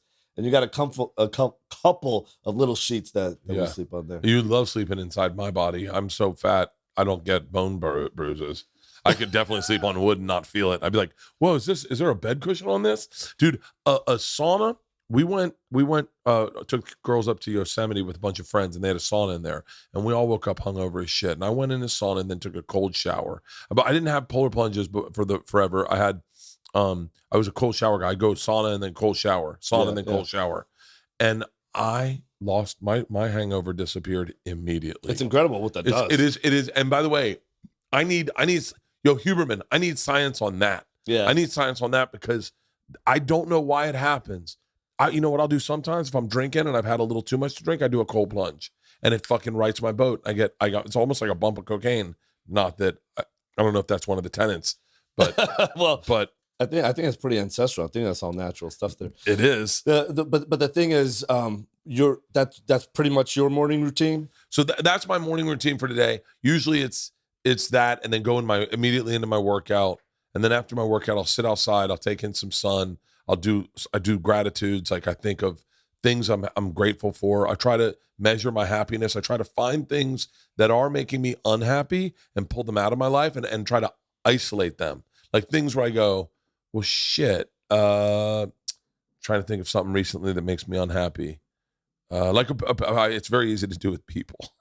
Mm-hmm. Where I go, I don't want to talk to this person because they're always asking for something. Mm. They're never going, like, they're not calling in. Like, my best friends don't ask for shit. Right. Yeah. Well, they're all, they just either call with gossip or fun shit to talk about, which means they make deposits. They give. It's right? all about making Versus emotional the deposits. withdrawals. Yeah. Oh, these fucking vampires out there that just want to suck from you, and you're like, dude, how many people are sucking from me? Like, it's too many. Yeah. And now you're stressing me out because all I feel is like I got a bunch of shit on my back. I want to empty that out, and I want to have people that I can call and just bullshit with. And I haven't got to, or just today we were talking about push-ups. We're doing 100 push-ups every day this month. Me, Joe, Tom, and Ari. And so this morning's chat was Ari's having a hard time doing 7. Doing 7? He's having a really hard time doing 7. How much you want to bet he may get the most benefit out of this, though? Because the bigger the setback, the greater the comeback. And how much you want to bet at the end? He may have the greatest adaptation from this, though. Well, we started, like I've been doing. I've always been a push-up guy. Push-ups something that I've always been able to do. Me too. I love push-ups. I love push-ups. There's something very, especially if you stay in with them. Push-ups are like squats. If you don't do them ever, they fucking suck. Yeah. But if you do them all the time, then 10 air squats feels good and you start loosening yourself up. Yeah. So we were bullshitting with each other and just making fun of each other. That's the friendships I look for. I don't want my wife. That's the friendship. Our close friends, those are the things. And then you get all these people that like one of the first calls I got today was, I need you to do something for me. Come on, man. Forget it. My life is so fucking busy and there's so much going on in it that it's like, I don't mind doing something for a friend, but if you're the guy that's always calling me and going, hey, can you do this for me? And I'm not talking about bookers. Like bookers at clubs are awesome. I got a bunch of texts. I got an 8 o'clock and a 10 o'clock on Tuesday and Wednesday. Do you want them? Those are awesome. That's what I'm talking about. I'm talking about the people that are like, hey man, I need you to do this. Can I do this? Can I do that? Can you put me on this? And I just to preface, it's okay if you're asking to be on my podcast. That's fine. Like, but it's just there's certain people that want shit from you. Sure. Fucking makes me so I'll have a similar practice where I write down my daily struggle. And if I have a recurrent struggle, I outsource that forever. That's why I write it down. If I have outsource it, meaning I'm going to find someone else to take care of this struggle so I never have to deal with it ever again. I love that. And I do have a lot of people that used to ask me for things, but I know that when I say yes, it's really saying no to more important things. So when people ask me for things, I almost tell them it's so easy for me to tell you it's a crystal clear, definitive no, because I have so many other things that are way more important, and that there's gonna be an opportunity cost to this, and then it's really nice because they don't come and ask. I don't give a shit. Yeah, like that. But I think it's really important to write down your struggles, because if you got recurrent struggles, if you haven't built in a system within yourself to deal with that, like let's say the recurrent struggle is, I missed my workout. Guess what? You're not outsourcing that, right? So I'm going to fix that shit myself. But if it's something that I can outsource it, like to my estate manager or our chef or somebody else who can take this on, I outsource that right away to a personal assistant or somebody else. I'm not good at that. I'm a micromanager and I'm a perfectionist. Is that right? Yeah. So how many times do I say I used to do all this myself? I did all this myself. Yeah. I'm at a point now where I realize that is, the other day I literally said that is unmanageable. And the idea that I'm saying that out loud is irresponsible because I can't do this all myself. Right. But at one point I did. Yeah. And so like we're looking for an editor right now. And I'm like, I'll just do it. I'll do it because I know I can do it, and I can do it faster than anyone else, and I can do, and I know I won't complain about the one I do. Yeah. And the first 50 times someone else does it, you're going to complain. You know it could be better, but guess what? The 51th time it's going to be about the same. The 100th time, what they're going to be able to do is far better than what you could ever do. Yeah. Right? And I know that you've heard this before, but if you want to go fast, go alone. If you want to go far, you go together, and you can go fast and far with an incredible team. And it's tough to be a micromanager and a perfectionist at the same time. But again, you just got to say, what got us here won't get us there. And you got to say, okay, let me experiment with some of this stuff a little bit. But I think it's important to write down the struggles. My morning routine is I get out of my bed, my wooden plank bed that we just looked at. I get out of there. I immediately walk outside. How quick do you, eyes open, you're out? That's it. I mean, eyes open. You're like Jocko. You know who Jocko Willink is? Hell yeah. Jocko is a bad motherfucker. And I tried to, my daughter has a hard time getting out of bed, and I played one of his videos and he goes, I'm doing a Jocko impression just to impress and incite just how intense he is. He's like talking to Casey Neistat, and he goes, first thing you do when you hear that alarm, you get the fuck out of bed. You don't hit snooze. And that's your first victory of the day. It is. And Isla goes, but how great is laying back in bed? And I was like, it is. That 5-minute nap is such the angel's breath of sleep. And I said that to her, and I was like, yeah, good point. And then he goes, and then you get in the gym. And then you know that you go in the gym, you got your second victory. And then later that day, when you go into the break room and they've got donuts, and Isla hit stop on the thing, she goes, if he says we're not allowed to have donuts, I'm done listening. Oh, shit. I go, he's definitely going to say you can't have donuts. he's not going to be like, then you get a donut. So, but once again, I always say, if you earn it, go earn it. I haven't had a donut in 15 years, right? But like, if somebody wants, I didn't have one last night, and they were on our bus, and they were handmade. I did not have one last night. Keep going. Good. And so the deal is, I'll say for the second I wake up, I don't close my eyes again. I would never hit snooze again. It's like, do you take naps? If I feel tired, I'll take a nap. Nice. Okay, I'm into that. If I feel tired, and it's probably like 20 or 30 minutes, and I will set my alarm, but I don't need to set my alarm because it's like 20, 30 minutes. Boom, I got what I needed. I'm good to go again. Those are the best naps. A nap over 20 minutes, all of a sudden you're like, wake up in a different world. Exactly. Yeah. So I would say probably within about 10 seconds, I'm outside. From waking up, I go outside and I go take a piss outside. And so I'm already connected. I'm connected to the earth. I'm getting sun already. I've taken a piss. And I'll admit, I grab my phone with me. You can call it a phone, but it's in airplane mode. I'll call it a camera. So that's in my pocket. It's in airplane mode. I got the camera with me. I'm taking a piss. Immediately after taking a piss, I'm recording, good morning, primals. It's prime time to launch yourself into the day. Make sure you start every day the same. Stack the sun, get it through the eyes, on the face, on the skin. Make sure that you get your bare feet connected, anchored, grounded into the earth, primals. These are our ancestral ways to express our highest and most dominant form. So I'm recording this, and then I'm sharing my win from yesterday, because I share my win within my ecosystem. They share their DMs back, their wins, right? And imagine when you start your day by creating these wins, by creating these victories, everything is going. Define a win. So a win would be, yesterday I was able to go to the Bellator fight with my liver queen, right? Being able to bond with her, win. To hold her hand, to spend 3 or 4 hours with her, watching a fight that she's into as well. And then we didn't know this, but then they sat us next to Paulo Costa and his wife, and then my wife and Paulo's wife, really hit it off, and the chemistry so she made a new friendship. And so for us to go there and to have that kind of connection with those fighters in that atmosphere, it lit it up for us. That's a big deal. There's a really big deal to honestly, to make a new friend is like, it's easier to fuck someone than to make a friend. Isn't that crazy? Like, it's easy. They have apps so you can fuck people, but they don't have apps to make friends. That's right. And friends are way more important. More important. Like real friends. I had a pivotal moment with Joe where because I shut off. I had a bad relationship with a person, and I didn't trust dudes. I was like, I made all my friends. They're all live in Tampa. When I want to hang out with my friends, I'll call them. I'll say, let's go to play golf. Let's go to Vegas. Let's go. I'll be home. Let's all meet up. We'll have drinks. And Joe changed my perspective. He pulled me aside. We were at the ice house, and we had just done this big podcast, and we were high and we were drunk, and I was getting ready to go on stage. And he came up with a shot and a beer, and he was like, shot of Jack, and he was like, "Hey man, you're a good guy." I was like, "Oh, thanks." And he was like, "We're trying to be your friend," and I was like, "Yeah." He was like, "No, I don't think you understand.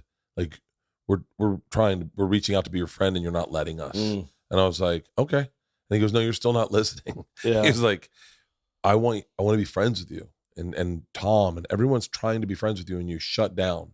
He's like, "No one's gonna hurt you, man. Like, we just want to be your friend." And I was like, I would have felt more comfortable if he was like, "Can I kiss you?" Like, it was so awkward that I was like, because I just was not cool with I wasn't cool with having friends. So I was like, I don't trust anyone. And then he was like, "Hey man, Let us be your friend. Yeah. And we took a shot.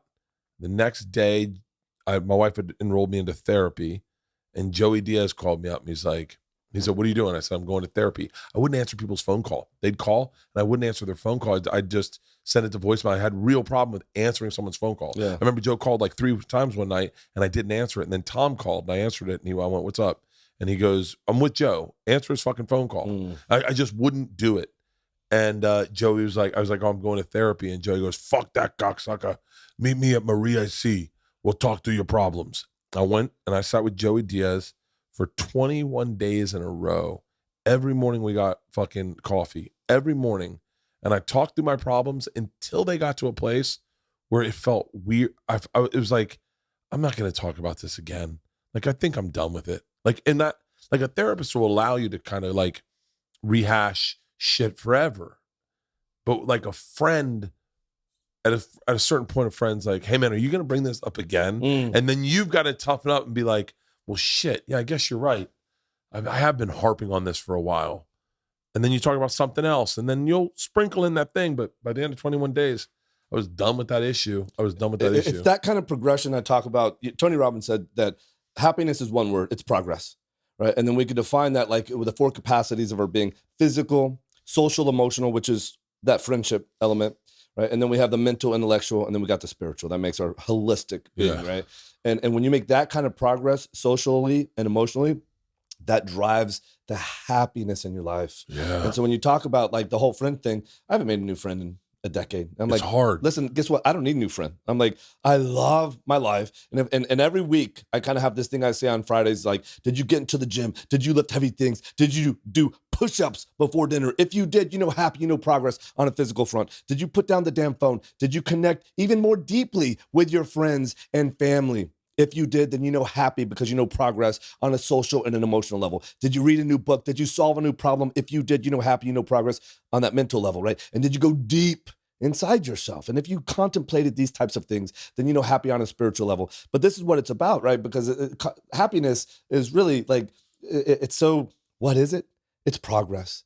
It's progress in all your roles and goals. It's progress in your relationship with your wife, right? With your relationship with your kids, with your relationship with your employees. What kind of progress do you make? And so the fact that we're able to have, again, we haven't made a new friend in 10 years. Yeah. The kind of chemistry that we had last night with Paolo and his wife, and we're out here at a fight, and I got my arm around my wife, and we love, we probably spent over a decade working so hard that we skipped doing fun shit, and we just committed to grinding and building and building and building. And we hardly ever left. I mean, we would go on snowboarding trips here and there, but it's like we hardly like connected with the life that we had prior to really driving these businesses. And so a year ago, we launched the Liver King company. And a year ago, it's like, what we're going to do is like, we're going to start going on all these trips together. We're going to bring the family, and we're going to do everything that we've wanted to do for the last 10 years. When my wife and I first met, we were snowboarding. We met on the mountain snowboarding. And then I would say within a couple of months, we went to a UFC fight, and we would go to UFC fights. We would watch every UFC fight. And then it had probably been about 15 years since we had actually been to a UFC fight. We put all that on pause, and now we brought it back in. And so when I share my wins with my ecosystem and they share the wins back, and we're all pulling in the same direction, that's the chemistry, that's the electricity, that's the culture that I start my day with. So I've gone outside, I've taken a piss, I've stacked the sun on the earth. I'm recording my first piece of content, which I hope is going to be valuable. We're going to express that value to the world. I'm getting tons of value back because you think you're having a shitty day, man. And sometimes I'll say, hey, guess what? I'm having a shitty day. But guess what? And you can always reframe it. My win is I'm having a shitty day. I felt like I had the flu. I felt like I had no energy. When I did a cold plunge. Now I feel like electricity. Yeah. Now I feel good. Now I can go get into the gym. And then I read other people's, wins.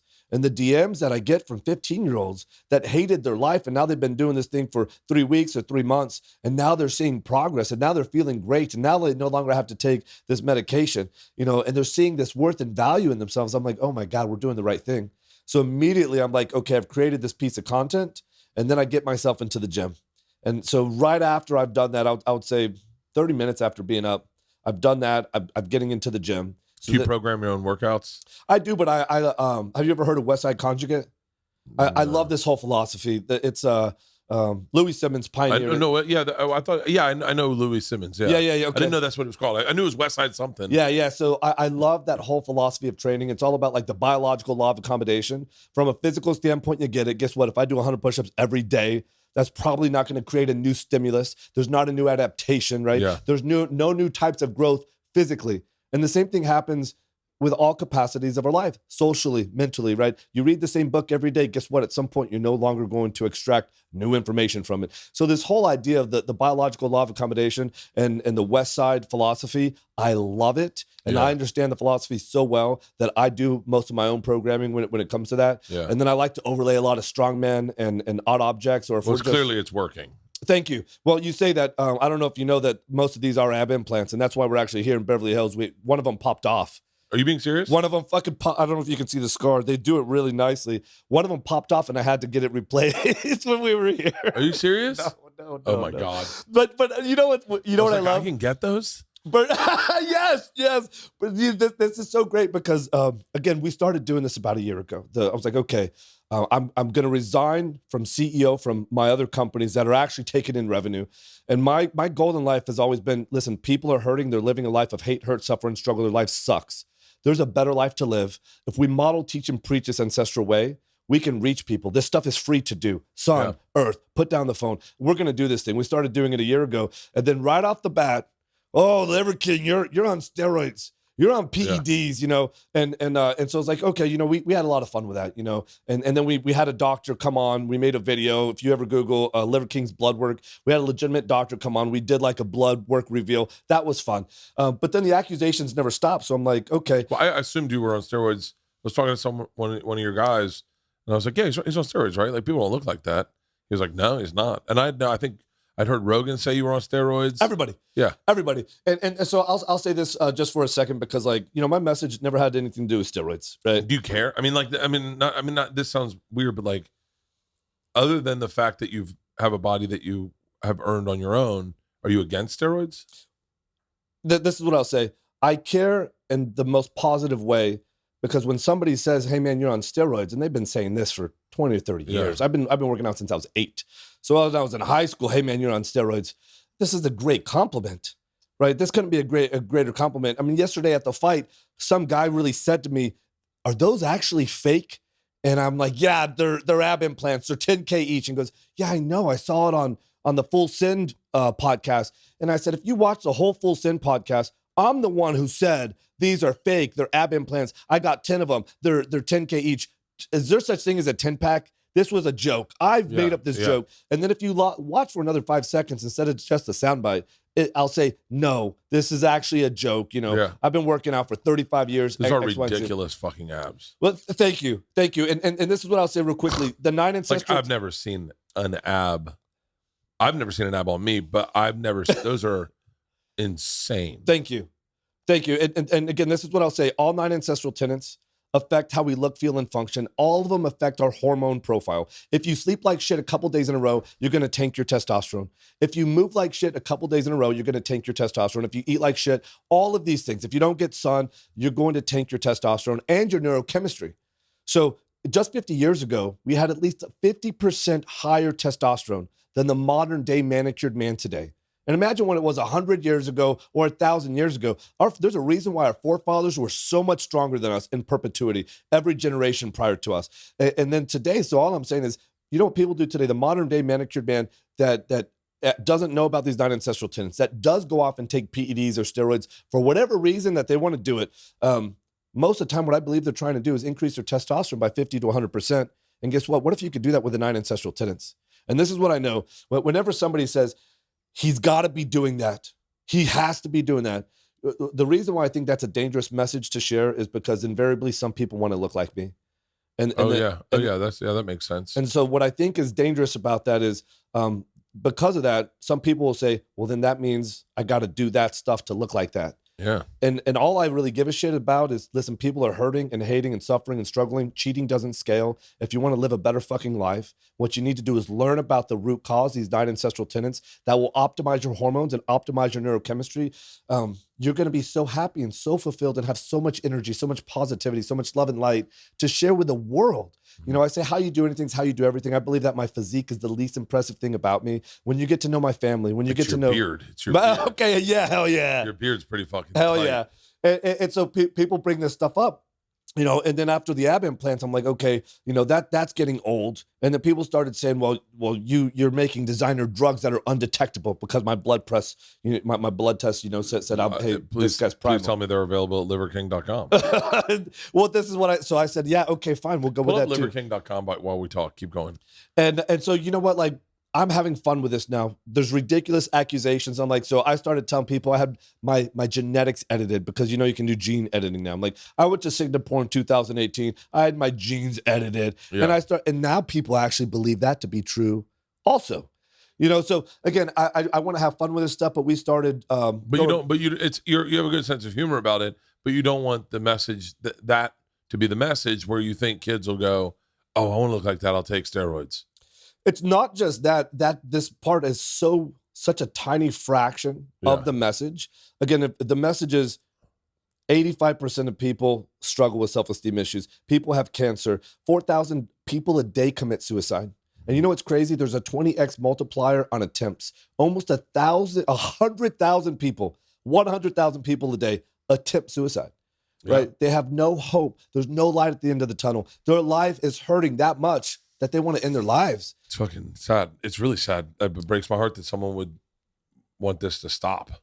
So that's what my message is. Yeah. So I'm like, hey, you want to talk about whatever accusations about me taking PEDs? I'm like, guess what? We can talk about that. I'm okay talking about it. Let's talk about it for five or 10 minutes. But that has to be the side dish, because what I exist for today is to say, hey, let's acknowledge there's a real problem. People are actually really hurting. Mm-hmm. And there's just a simple, free, elegant way to kick ass in life. Yeah. That's what I'm here for. And then once we start talking about the PED topic, I'm like, when we get into the sleep, eat, move, shield, connect, cold, sun, fight, bond, and you see how that can optimize your hormone profile and your neurochemistry, and now you can start kicking ass in life. Here's what happens. People say all the time, okay, Liver King, I tried your program for 6 months. I don't look like you. And I start cracking up, and I'm like, I'm sure you've heard this before. People almost always overestimate what they can do in 6 months, but almost always underestimate what they can do over 5, 10, 15, 20 years, right? If you point yourself in a single direction with focus and relentless effort and active suffering and struggling, you can achieve anything. I used to have a sign up in my room. I still have it. I don't know where I put it. I think we're putting it in the new house. It said, what are you going to wish you started today 5 years from now? Mm. And I love that, is that I've always jogged. I've always jogged. And in a weird way, I've always eaten. I've always been mindful, despite being overweight. I've been mindful of what I eat, where I may eat like shit every now and then, but I always go, oh, breakfast, I'm going to do eggs. I'm going to do 4 scrambled eggs, nothing else. And I'm going to stay away from bread. I got all my blood work back. I got a bunch of tests done, and I had very minimal blockage, like 0 to 15%. They couldn't really define it. In my carotid artery, 0 in my heart, 0 in my widowmaker, 0 in everything. Yeah. And my blood work's always been good. And it's always been those little things that if you think today, what am I going to wish I had done today 5 years from now? Those little things can be huge changes. And for me, it's always been jogging. I've always jogged. Yeah.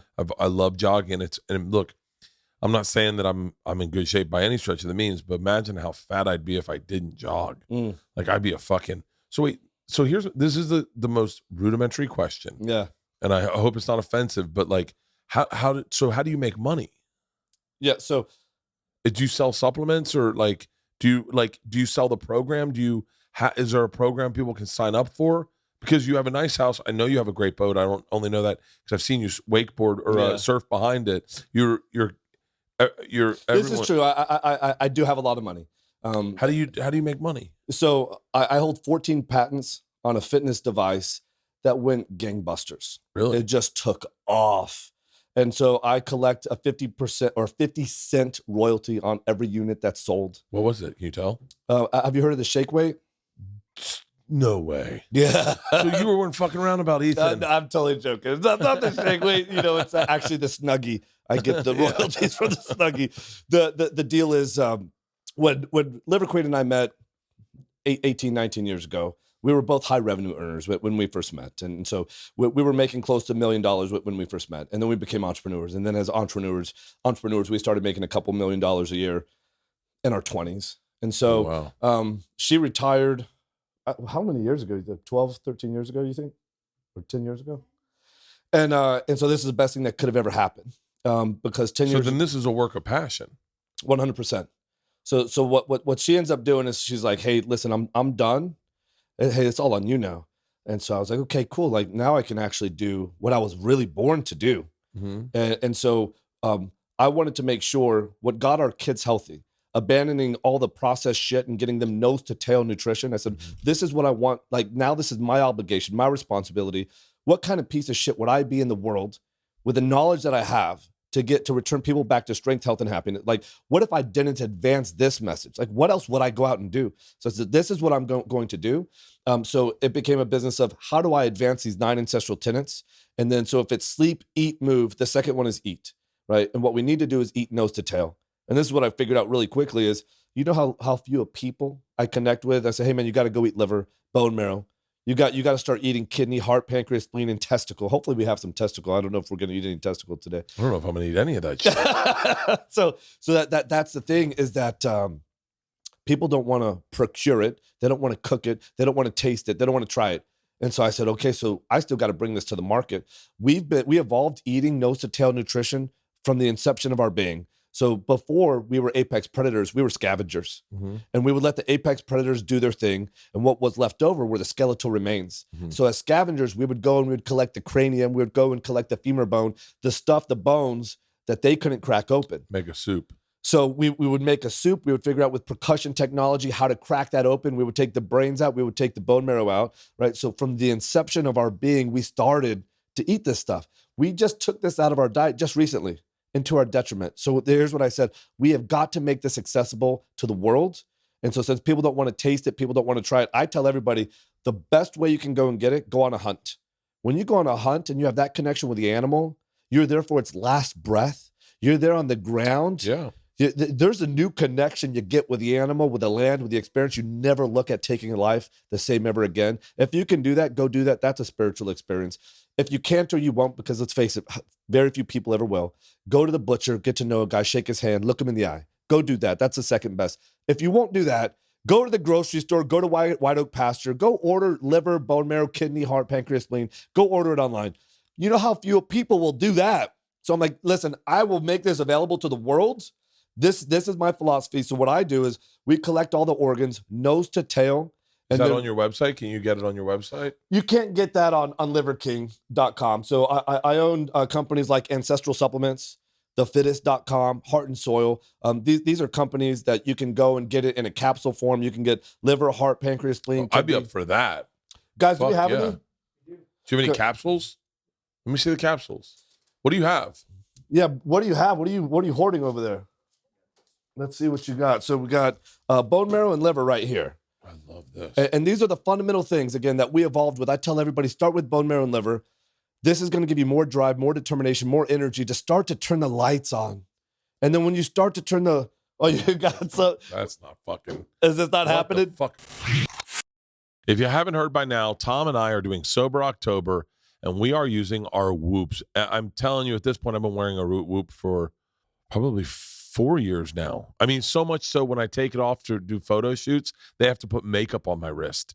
I love this thing. It helps me to tell things about my body that I never knew before. HRV, heart rate variable, heart rate recovery variable. What that basically means is your resting heart rate versus what your workout heart rate is. They give you a number. And right now I'm at 47, which is freaking awesome. What that means is my resting heart rate, which, because I'm not drinking, and that's the beautiful thing about my Whoop, is that through all this Sober October, I've been getting to track what's happening with my body. My resting heart rate, which was at a 67, is now at a 55. My resting heart rate is at a 55. I got to be honest with you. It kind of inspires me to be healthier. I've been toying with the idea of cutting back my booze aggressively because the Whoop's basically telling me your body is responding to this rest. That's the best part. First thing I do when I wake up, I check my Whoop, see how I slept. I'm always in the green. Sober October, I am always in the green. And then based on that recovery, it tells you how hard you can work out with your strength coach. Look, there's a whole read here. I don't need to tell you the read. All I need to tell you is that this is the best fitness tracker that I've ever used in my entire life. And they've got a companion app that literally is my go-to. It's the first thing I hit. It breaks down my sleep, my recovery, and my workouts. And I will also tell you that this thing, and we're all using a bunch of different stuff during Sober October, this thing is the most specific on it. Tells you about breaking down calories. It gives you real calories and forces you to work out harder. And when you work out harder, you feel like you earned it. This Whoop is, I'm telling you, it's a game changer. Now's a chance to join me and Tom and see how cutting out alcohol can help improve your health, life, sleep, and more. I genuinely believe Whoop will help change your life. Go to whoop.com, WHOOP.com, and use the code BERT to save 10% off your order today. If you're already a member on Whoop, you can join the official Two Bears, Zero Drinks team by joining the team with the code COMM-2 BEARS. Support for Bertcast comes from Liver King. Modern day men are weak and submissive pussies because we no longer consume the whole animal and we no longer lift heavy shit, Liver King says so it must be true. If you want to reclaim your manhood, strength, and self-respect, do what other alpha organisms do in the wild and go for the liver first. Liver will give you more energy, drive, and determination to take massive action to lift heavy shit and kick ass in life. The Whole Feast Protein Shake is the only protein blend with liver, bone marrow, and heart, and it comes in delicious milk chocolate and butter vanilla. If you've ever tried raw liver or bone marrow, it tastes like ass. Trust me, I've tried it with the Liver King. The Whole Feast protein is the solution, nose to tail, bones to blood, hoofs to horns. Nutrition that fueled the earth-conquering efforts of our ancestors. Do not be a weak, submissive pussy. Get a bag of Whole Feast at thefittest.com and dominate. Whole Feast is only at thefittest.com. Can I really tell you why? You can tell me anything you want to tell me. Because I'm sober right now. I have a fucked up brain where if I can convince myself I'm sick if I'm not sick. But if I could eat this, if I could take a Xanax, and I know I'd be fine. But if I ate that right now, I would all day. I'd imagine that I was feeling sick. Yeah. So wait, what do we have? What is it? Yeah. So there's bone marrow closest to you, and then you got testicles, and then we have some liver. And so these are my favorent things. I try and bring everybody. You eat that raw. We eat this raw. Liver queen eats this raw. Liver boys eat this raw. And how's it prepared? So it's raw. There's no preparation other than there's a lot of care taken to make sure there's only one source. It's either Liver King Ranch or White Oak Pasture. So it doesn't exchange 5 or 6 different hands. Like the pathogenic load, the way this has been treated is like sashimi, like grade A sashimi. So in terms of how it's prepared, the only thing that's been done to the liver is the membrane's been taken off, the balls, the membrane's been taken off, the bone marrow's just been cut in half. And so do you lose nutrients when you cook it? You'll lose some, but I always say don't let perfect be the enemy of good. If you want to cook it, man. I don't care how you get it. See, I love liver. I love liver. How do you like it? I look at anyway, and to be dead honest with you, anyway, was one of my favorite things to order. It's one of my favorite things to order. There's an irony taste to liver that just registers with me. Good. Yeah. Yeah. And so here's the thing. There are some peptides that are really fragile. There's peptides are like the big fucking thing. Well, again, here's the thing. If you look at the back of a nutrition panel, what you might see are some of the known vitamin and minerals that we know about, but you're never going to see a peptide like LEAP2, hepcidin, or ergothioneine. Like these are things that are pretty fragile. And so what I always say is why not hedge a little bit? If you can eat some raw and eat some cooked, great, do it. If you can't do that, see it. Like I'm kind of fucking fascinated because I go, and so this is bone marrow. Now, like there's got to be people that are coming out against you going, you can't eat that raw. There's got to be. Oh yeah, yeah. And this is the funniest thing too. It's like I'll just, if you don't mind, I want to take like 30 seconds to explain this. It might be a full minute. Please. So by the way, you have all day. Oh, I have all Yeah, day. you can do whatever the fuck you Bert want. invited me over here. I love it. Thank you for that. Oh, speaking of the NDA, there was some the non-disclosure agreement. There was something on there. Is it okay? You can always edit it out if you. No, if I have no reason to. So my lawyer says, oh, dude, you can't. It's too punitive. If you look the wrong way or do something, you got to pay $50,000. You might not want to go on the show, Rivet. And I said, I'm going on Bert's show. I said, I would pay $250,000 just to go on the show. I said, somebody go get him 5 checks. They're all signed for $50,000 each. I actually don't know what's in our NDA at all, but I almost I can guarantee you on the life of my daughters, I wouldn't sue you for anything. These podcasts have been around. That. Yeah, podcasts have been around forever. I've had huge stars come on. NDA, I don't even know what an NDA. NDA just basically don't tell anyone where I live. That's it. Yeah. So I got but here's the thing. I mean, I could tell just with your energy and your purity and your heart, what you're going out and doing in the world. Again, it's not like you're out here, selling diabetes or heart to the human condition. No. You're creating goodwill in the world. I want people to have a good time. Yeah. And you fucking fascinated me. And then I guess, I don't know how we linked, but I think I tagged you in a message. Yeah. Or something. And I couldn't believe it. Bert, the machine tagged me, and I'm going to Beverly Hills. I saw you. How recent were you? Did you do Fighter and the Kid? Like 3 days ago, right? Yeah. Yeah, it's been wild, man. Just how people have embraced me and the message. There's a thing with you where I wonder sometimes, and I talked about this in stand up. In stand up, sometimes, because I perform shirtless, someone one time said to me, don't let the messenger outweigh the message. Mm-hmm. And I was like, because they're like, you're a great stand-up. The fact that you're shirtless, some people write you off. Yeah. And they don't listen to you and they don't give you a shot. And I know that's a fact. I've read the comments before. Back when I read comments, it was like, this guy's just some fat alcoholic who takes his shirt off and tells one story. And I'm like, bitch, I'm on my 5th fucking special. Like, they don't give them for just taking your shirt off. That you got to do material. Yeah. And I want to see, and this is not comments as a fan, but it's like, point out, I'm a legit comic, but it's crazy because I started listening to you on Fighter and the Kid, and I think so many people see the messenger, and are you ever worried that it outweighs the message? Here's the thing. I know that people pay for value at the end of the day. If Paul Revere was naked, I don't know if anyone would have. They'd have been like, "The fuck was that lunatic doing?" They wouldn't go, "Hey, the British are coming, right?" That's right. You know. And the thing is, I have to make sure that so before social media, I didn't wear a shirt. Before social media, I had a beard. Before social media, it's like this was the life that I lived. And so why would I change the life that I live to go and to spread this message? And so I'm okay. By the way, I love the comments. I fucking hate the comments. And even if somebody's like, oh, here's another trend freak or a roid freak or whatever, guess what? Now all you got to do to be successful on social media is go do steroids, and all you need is money. All you got to do in stand up is take your shirt off. Yeah. I've seen comics, man. I'd hope they're doing them independently of just witnessing me do it. But I've seen comics perform shirtless now to try to get a following, and you're like, and some of them are really good comics.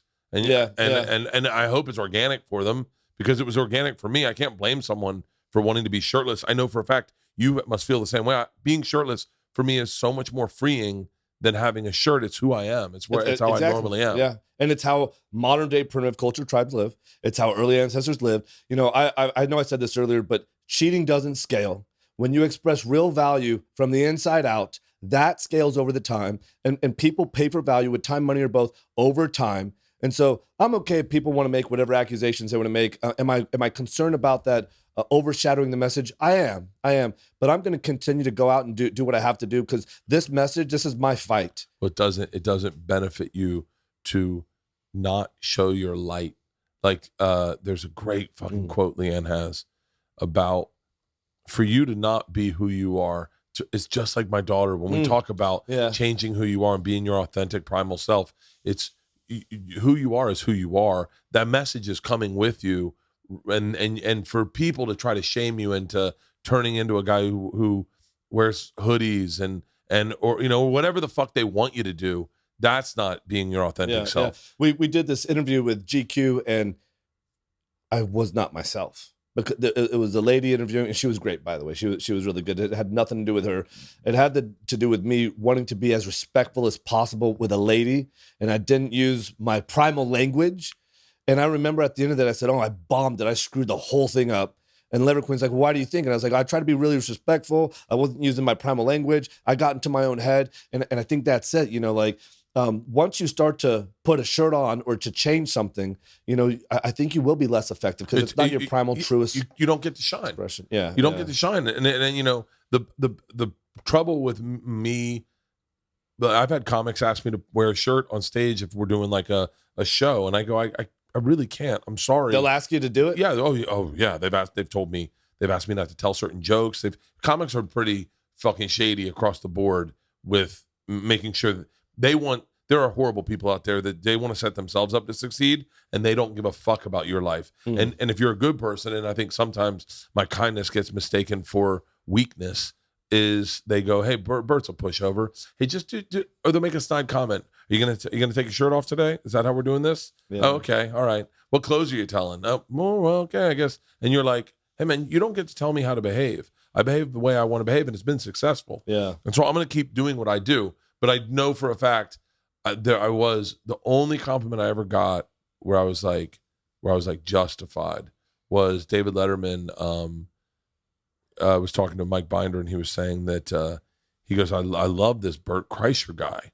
The fact is, he performs shirtless, and he never mentions it, and his material is fantastic. And I went, so my hero, saw the message and could look past the messenger and was like, and I was the fucking greatest. I was my favorite. I love that, and this is why I love and I need opportunities like this, because I think long form, what you start to realize is who gives a shit about the messenger, because it's the message. Look at Andrew Tate. Andrew Tate is talking. The thing is, man, there is an epidemic of people hurting right now.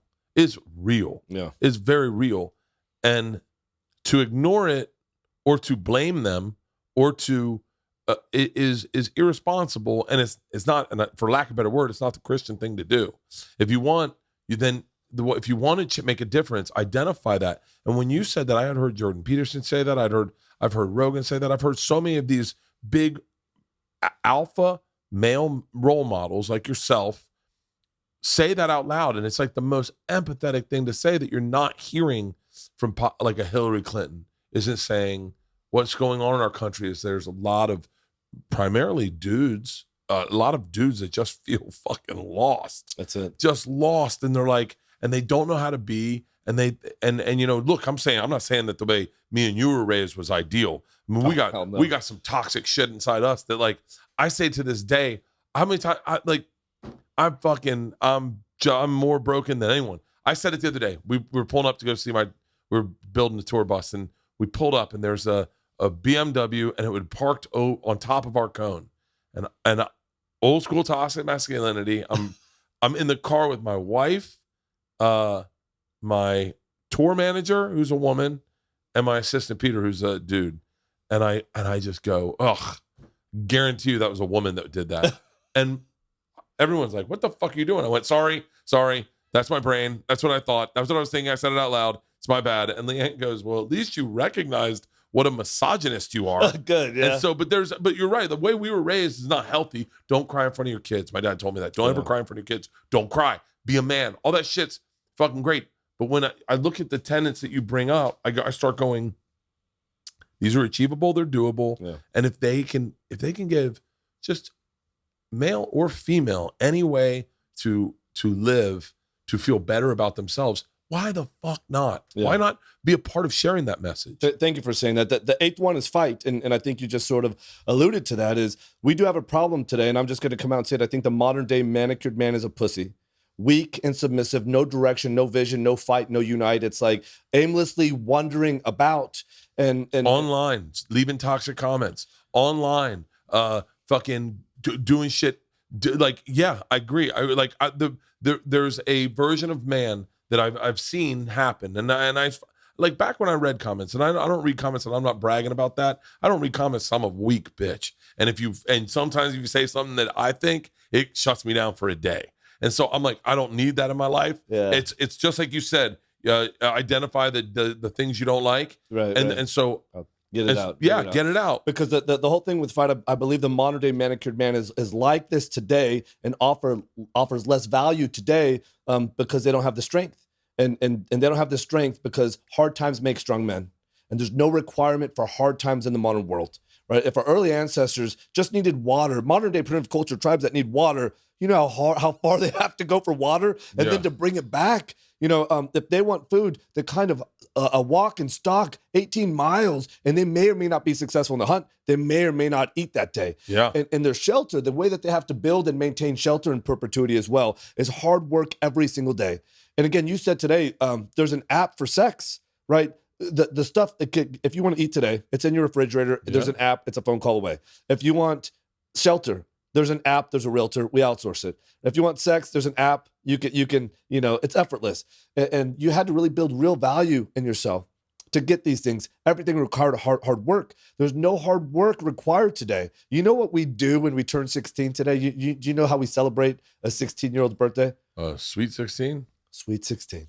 It's Sweet 16. And the way modern day primitive culture tribes do it still today, and the way earlier ancestors, there was a real rite of passage.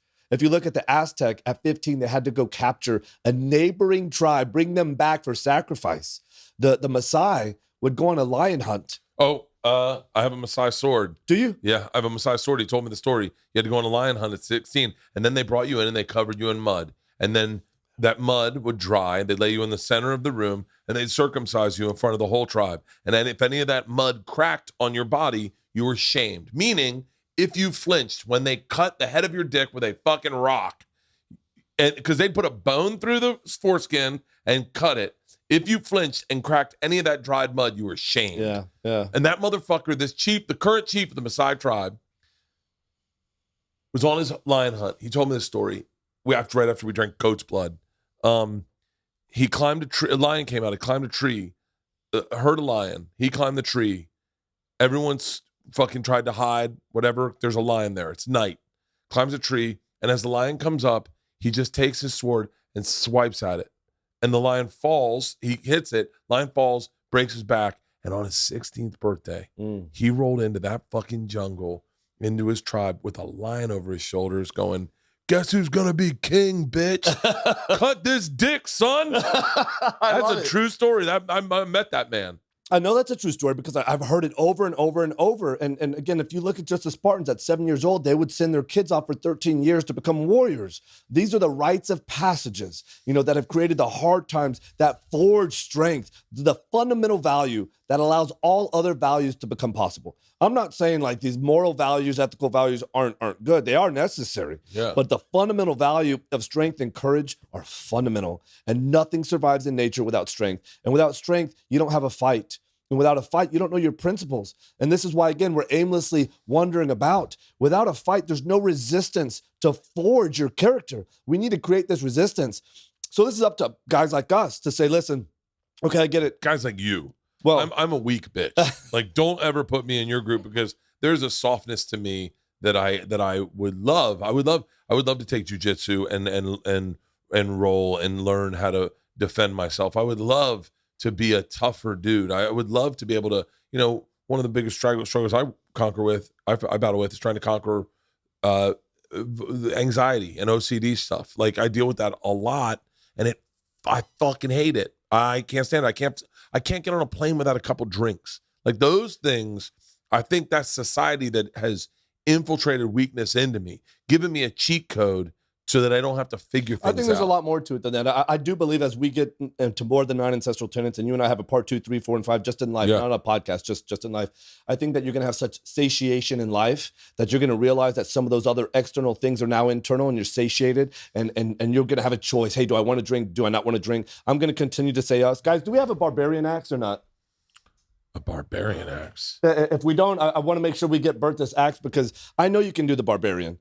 It's a wearable weight workout. That's a modern day rite of passage. I created this when I'm saying. What is it? Pull it up online. Can I see it?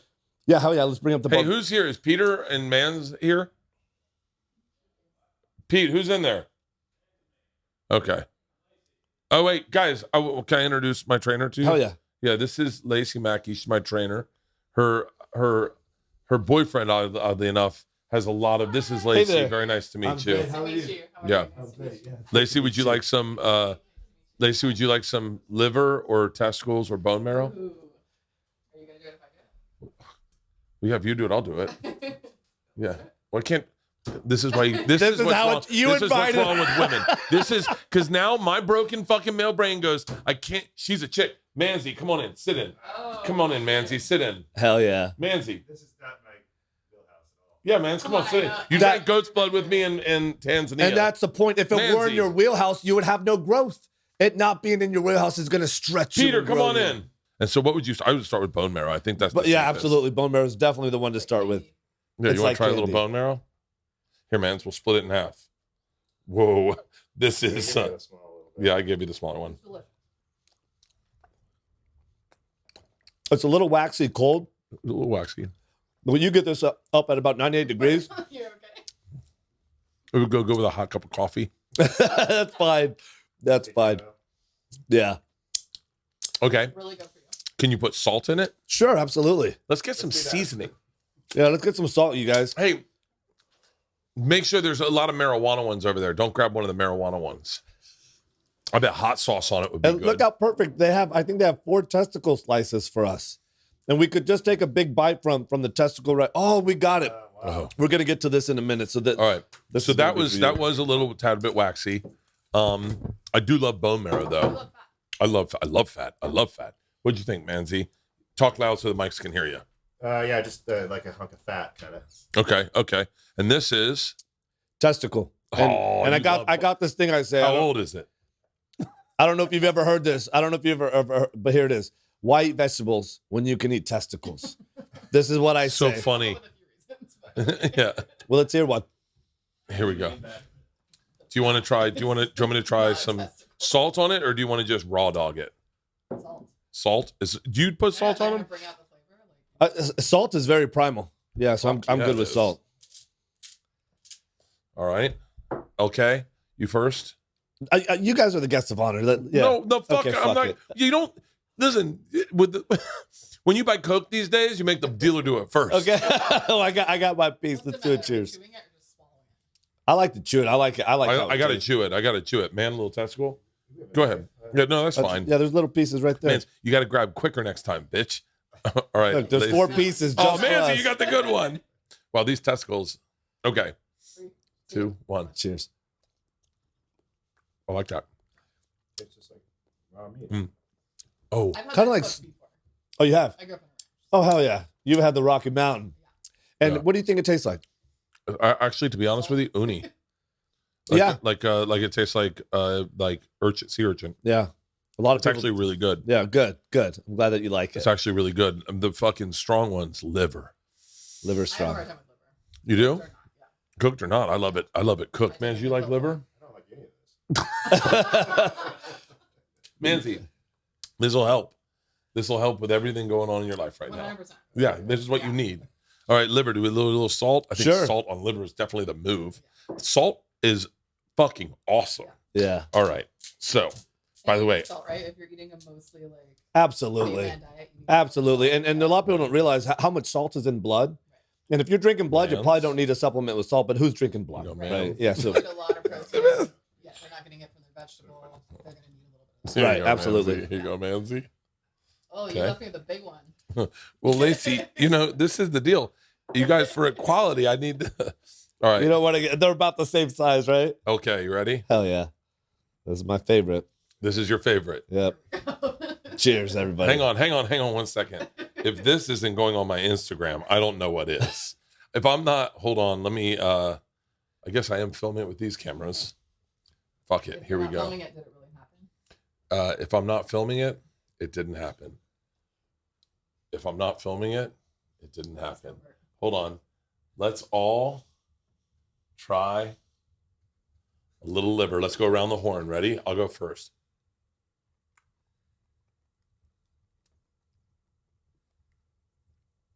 I'm in. Ooh. It's got a lot more texture. I like a lot of texture. I Yeah. like it. I actually like it. What? What do you compare it to? Um, It's like you biting through something. Salmon. Legit. Yeah, like salmon. Not bad. It's like salmon sashimi, and then let's see how the pro does it. What if he started gagging? I'll tell you how it tastes. How's it taste? It tastes like strength. It tastes like courage. It tastes like getting better. Jesus. Sober October, baby. I'm eating liver. We're gonna be stronger. Yeah. What will Either you that or please? sick as fuck. Listen, I guarantee nobody's getting sick from this. There's no, like, it's not had an opportunity to This is accumulate from your any pathogens, right? And the number two, please pay attention to how you feel over the next couple of hours. It was just a little bit, but it's enough. It's enough. And so if you can be cognizant about how it changes the way that you feel over the next couple of hours, most people say, you know what, I love that benefit. I'm going to be drawn back to it. I have it for breakfast, lunch, and dinner. I don't expect anybody to have liver for breakfast, lunch, and dinner. I'd have it. I wouldn't mind thin slivering it and put it in scrambled eggs. Like, so with, especially this one, the testicles. Yeah. One of my favorite things to do. What? Yeah. One of my favorite things. Balls for breakfast. Balls for breakfast. Yeah. My wife does it. Why wouldn't I? What animal are we eating here? Human. Yeah, somebody Yeah, asked wait, what me. animal is this? We just ate its liver and we're like, does he party? I mean, I want to know. Listen, He's like, it's Ricky Gervais. We we go to the best morgues across the country.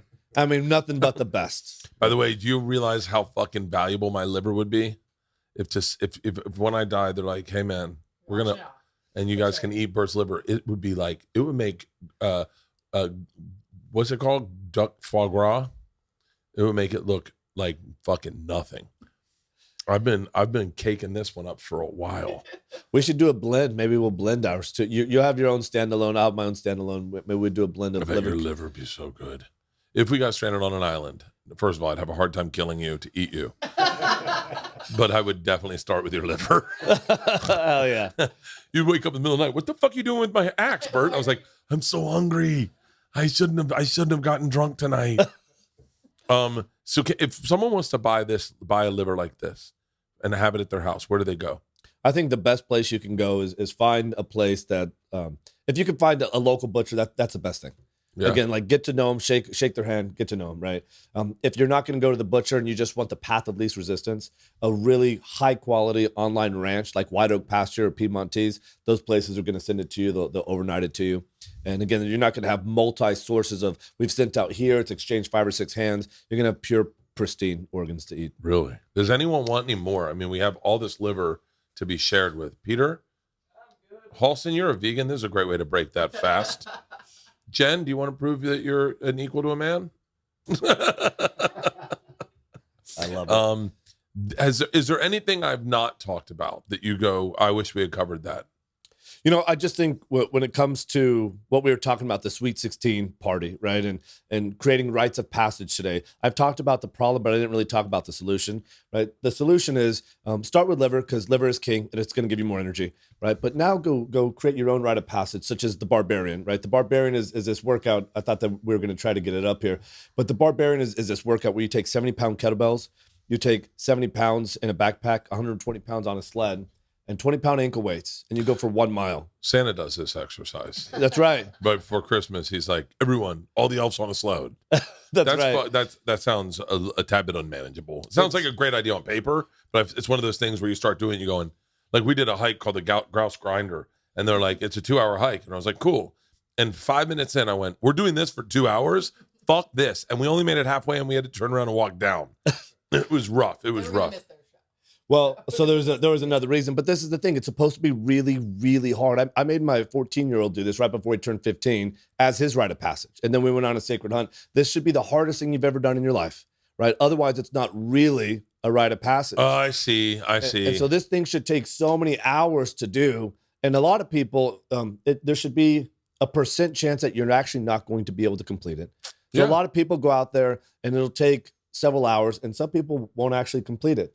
So I want to give you this barbarian axe because this is an invitation for a time in the future. When you have this barbarian axe, what it means is at some point in the future, you're going to say, I'm ready to do the barbarian. So I'll either come to you and we'll do the barbarian, or you come to Liver King Ranch. And Where's Liver King Ranch? It's in Texas, in between Houston and Dallas. You've done this through cities, right? We did it just at Long Beach yesterday. Yeah, but I do it all the time. And so now for me, barbarian, I have a super barbarian that I'll do. And that's really, Underwater version. you know what, that there is, but that's like more for fun. Yeah, that's like if you want to be successful on social media, I figured out how to do it. It's so it's if you barely survive, like you pick like 5 or 6 things, right? And if you actually almost die, but you actually barely survive, it tends to get views. Yeah, so That's it. There's barbarian right there. Oh, Tom Segura could do that. What are you dragging? 120 pounds on a sled. So can I tell you that? So your chief marketer is here somewhere, and we were talking business models and branding, and we were talking all the stuff that's kind of gross to the listener, but fascinates me. I'm gonna come up with my own. What do you call this? The Barbarian Challenge. Yeah, but for 21st birthdays, Mm. and I'm gonna show up to colleges, and it's the and just go like, everyone, we're gonna celebrate our 21st birthday, and it starts. We're gonna start with 1 bump of cocaine at 3 a.m. Holy shit! I go, we're going hard as fuck, and it's gonna end at Taco Bell, and it's like, no, we're eating it all. Razzle dazzle, surprise The us. whole thing. God damn, this is really, that looks very intense. It is intense, but once again, you know, when people say, "Okay, I did the Sweet 16. I never had a hard life," and kids send me this message all the time. I know how this might sound, but when I first got this first message, I wish you were my dad because I've lived an easy life, and I hate my life today. And I wish that I had more resistance, more things that created strength and character ethic inside of me. And so what I try and tell people today is, you know, start lifting heavy things, learn the barbarian, train the barbarian, become a barbarian. And once you've done this workout, it's not about like your ability to impose your force of will physically. Like, okay, cool, we're strong physically. But when you figure out how to be a master comedian, when you figure out how to be like a master personal trainer, when you figure that out, you can point that process at all your roles and goals in life. Right? Because it takes active suffering, active struggling, relentless effort, discipline, focus, right? In a singular direction. It's like, okay, I figured that out. Now I can unlock any of my roles and goals in life. And now there's infinite value in that. The aimless man with no direction, no fight is now infinitely valuable. Now I can go and create whatever value I want in any role and goal that I have in life. And so I just want to make sure we acknowledge, listen, there's a problem.